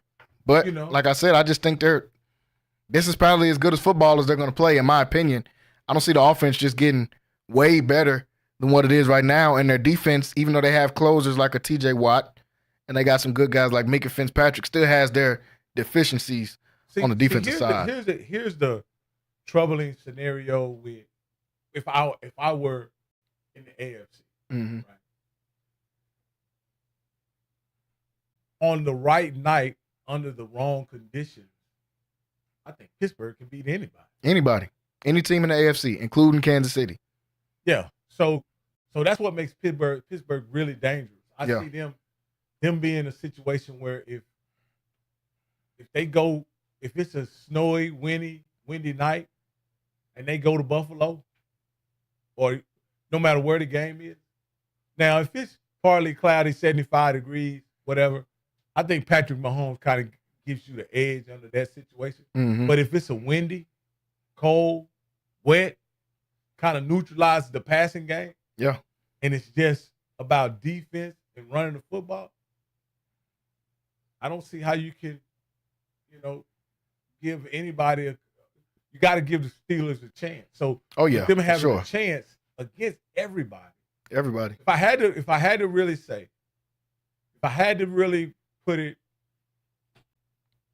I would say Pittsburgh would be my fifth team, just by virtue of the fact that they pose a threat to everybody they play because of the style of play they're able to impose on their opponent. Now, can they get beat by a lesser team? Yes, because I think they're offensively they're challenged. But up to this point, Russell Wilson and Justin Fields have played within themselves, and they've been able to string some victories together. Yeah. And play pretty solid as you know. I don't think they've decided on a quarterback. What I would consider is they're doing is platooning quarterback. Yeah, honestly. To be honest with you, they look pretty much the same. You know, Justin Fields gives you more big plays in the running game. Mm-hmm. Russell gives you a few more big plays in the passing game. Yeah. So I don't think, I think with Justin Fields, they're much better in the red zone than they are with Russell Wilson. Much better. Much better. Probably much better in the field. Yeah, with Russell. Yeah. Than they are. And I'm not mad at putting Steelers there at any point because, like you said, they have the ability to be able to beat anybody. And with the AFC, I want to ask you this. With the AFC being much weaker than what we all anticipated it being coming into the season, we're looking at Kansas City, obviously going to win their division. Houston probably still going to win their division. Pittsburgh or Baltimore winning that division. I'll take Baltimore in that, but Pittsburgh's still going to be right there as 1 and 2. And then Buffalo winning that division. Who's going to get those other 2 spots in the AFC as far as wild card? Do you give it to Denver, who's sitting at 5 and 3 right now? Do you give it to the Chargers, who are right behind them at 4 and 3? Do both of those guys get in? Does Cincinnati pull it up, or dare even pick one of these random teams in the AFC East to maybe get their act together and string together them enough wins to get 8 wins? So who I really think will probably pull out a playoff spot, just because I believe in the style of play, I believe in their quarterback, and ultimately they have a really good coach. Mm-hmm. It's the Chargers. Yeah, I believe the Chargers are probably going to pull out. It may be the 7th spot. Yeah, you know what I mean. I think they're going to pull out a playoff spot. Again, as bad as my wife may not want me to say this, I just think the Bengals are a bad team. Yeah. They're a bad team. They're 3 and 5 at this point. Yeah, I think they're a bad team, and what I mean by that is they can't stop anybody, right? Mm-hmm. And they can't protect Burrow. Yeah. So, and not being able to protect your franchise quarterback typically leads to at some point him being out a few games. Like we've seen. And if Burrow's out, then they don't have a shot. Yeah. Yeah, I agree with the Chargers being in there. There's still one more spot though to be open. That's 6 teams. So Denver sitting at 5 and 3. We just said the Bengals might be bad. Let me pose this to you.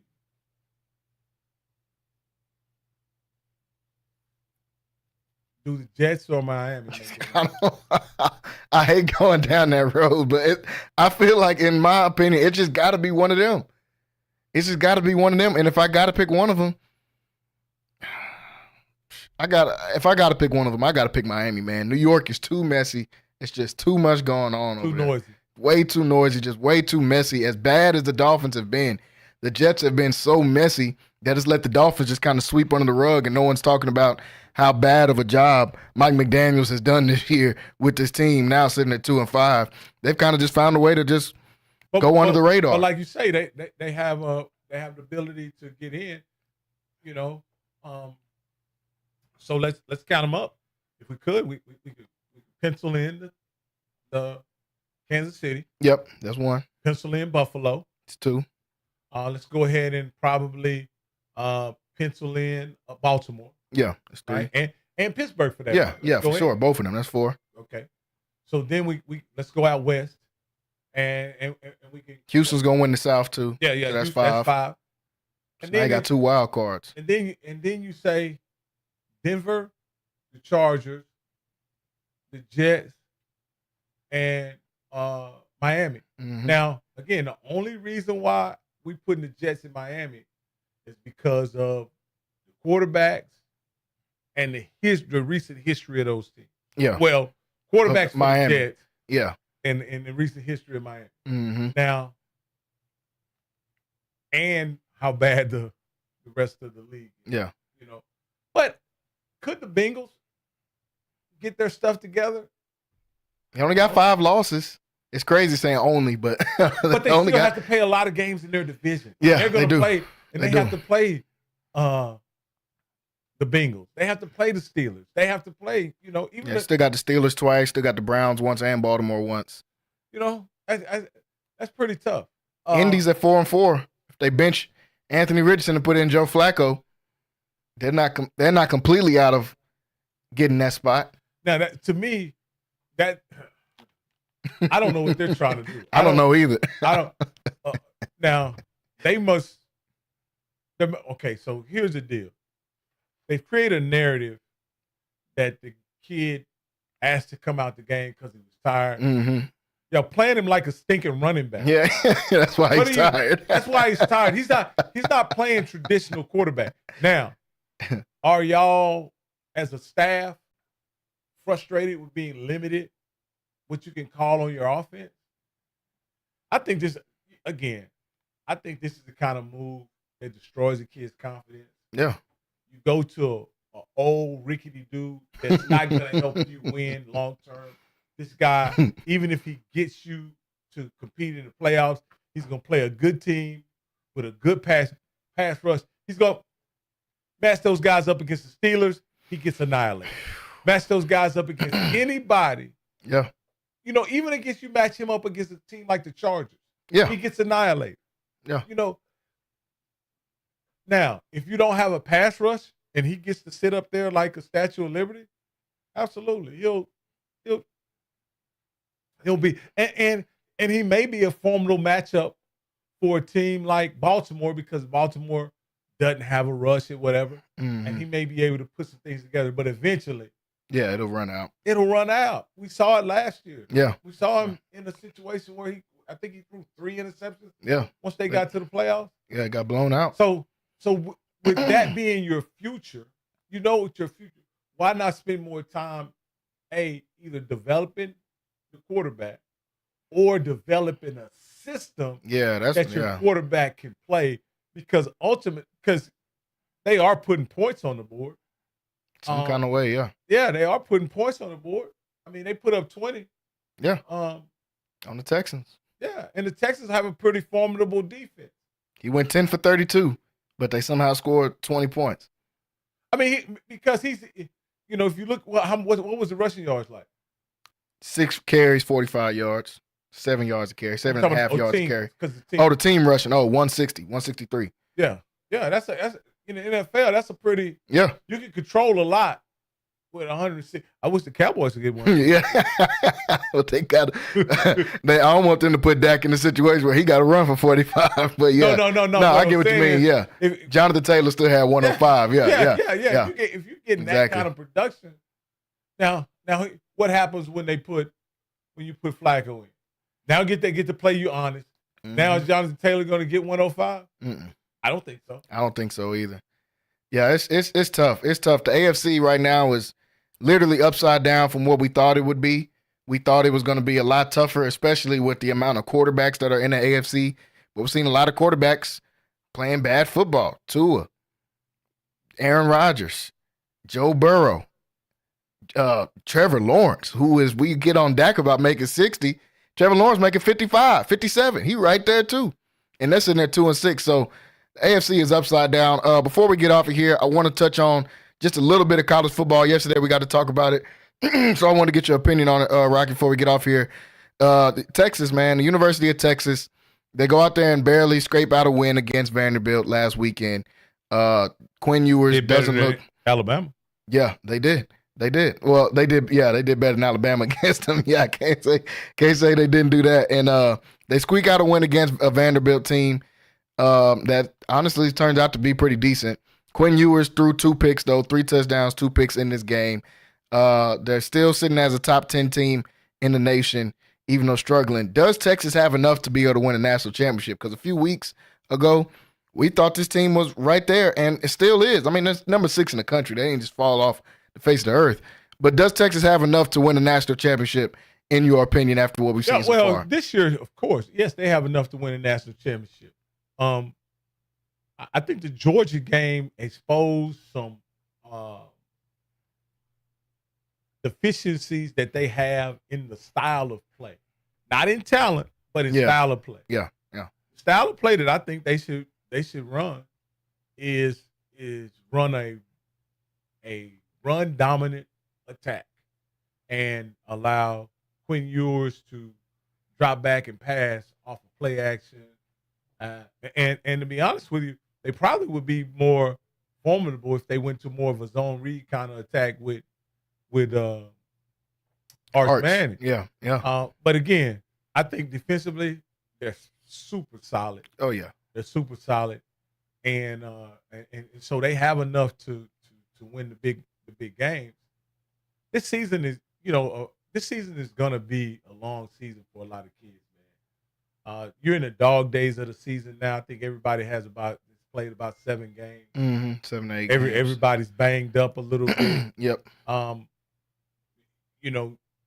As long as teams stay on course right now, I think you have they're gonna, whether they're a championship game is gonna be determined a night in late November when A&M and Texas play. Yeah, last game of the season. How either team comes out of that game. Yeah. Is gonna kind of tell you which team is more, which or if any of them are ready to play the big game. Because guess what happens? You play that game, and it's probably going to be for one of them to go to the SEC championship. SEC championship. Yeah. They go to the championship, and then the condition they come out of that game is going to determine. Like, this is going to be I hate to say it, but this is going to be decided because you're not going to have that long break like you usually get. Injuries and attrition are going to play a huge factor this season into who wins the championship. Yeah, moving forward. Before we get, I know we got time. We're wrapping up here. I just wanted to say this. Yeah. With that being said, as the season grows on, I think ultimately the teams with the better QBs will perform better with more on the line. Yeah. And so that's why when I look at how a team like Colorado is kind of blossoming, right? As we talk about the national championship, that's why people may say, well, they're not physically tough enough. They're not good. You saw last year where just quarterback play by a team like Washington can carry you a long way in this playoff. For sure. Quarterback play with a host of wide receivers, that's pretty much what Shedeur has over in Colorado. I'm really looking forward to see how this kind of unfolds as they kind of, move forward. I would love. This is a season. This is a year I would love for a team like Colorado to play one of the big boys. Yeah, me too. One of the more powerful teams as they go into the playoffs to really see how they measure up. Unfortunately, they probably could win out, and I've pretty much accepted. They're probably not going to go to the playoffs or go to the Big 12 championship. So they very well could be the best team in the Big 12, but they won't get a chance to put that on display because of their loss to Kansas State. Now, I 100% agree. I 100% agree. We talked about it a little bit yesterday. The ratings they would get if Colorado got into the college football playoffs would be ridiculous. Like you said, they're probably not even going to get a chance to because Iowa State and BYU might win out. So that's probably just going to eliminate them from even getting that opportunity to be able to do that. But, man, would that be a crazy thing to see Colorado in that college football playoffs and Shedeur getting a chance to go against that top talent and the way that their defense is playing. We got to shout out the defense every time we talk about Colorado because that was the point that everybody was getting on them a lot about, that and their offensive line. And their defense this last 4 to 5 weeks has played great football, including in that Kansas State loss. Their defense has played good football in this year, throughout the latter part of this year. And as they go through the season, and you say, well, they got tough games ahead. Certainly they do, but at the end of the day, Tech gave up 59 to Baylor. Yes, you know what I mean. And I don't think, of course, Robertson is a dual threat quarterback, but he doesn't have the complement of wide receivers that Shedeur has. No. So I think it could be a situation where Tech may be in for a long day, as long as the weather kind of holds up and it doesn't get out of hand. And the forecast looks pretty favorable for them So you look at that game. I just think, it's a situation where we may be sitting here next week, and Colorado may even be ranked. They're ranked right now. They're sitting at number 23. Oh, right now. Yeah. They gave him the ranking. They put him at 23.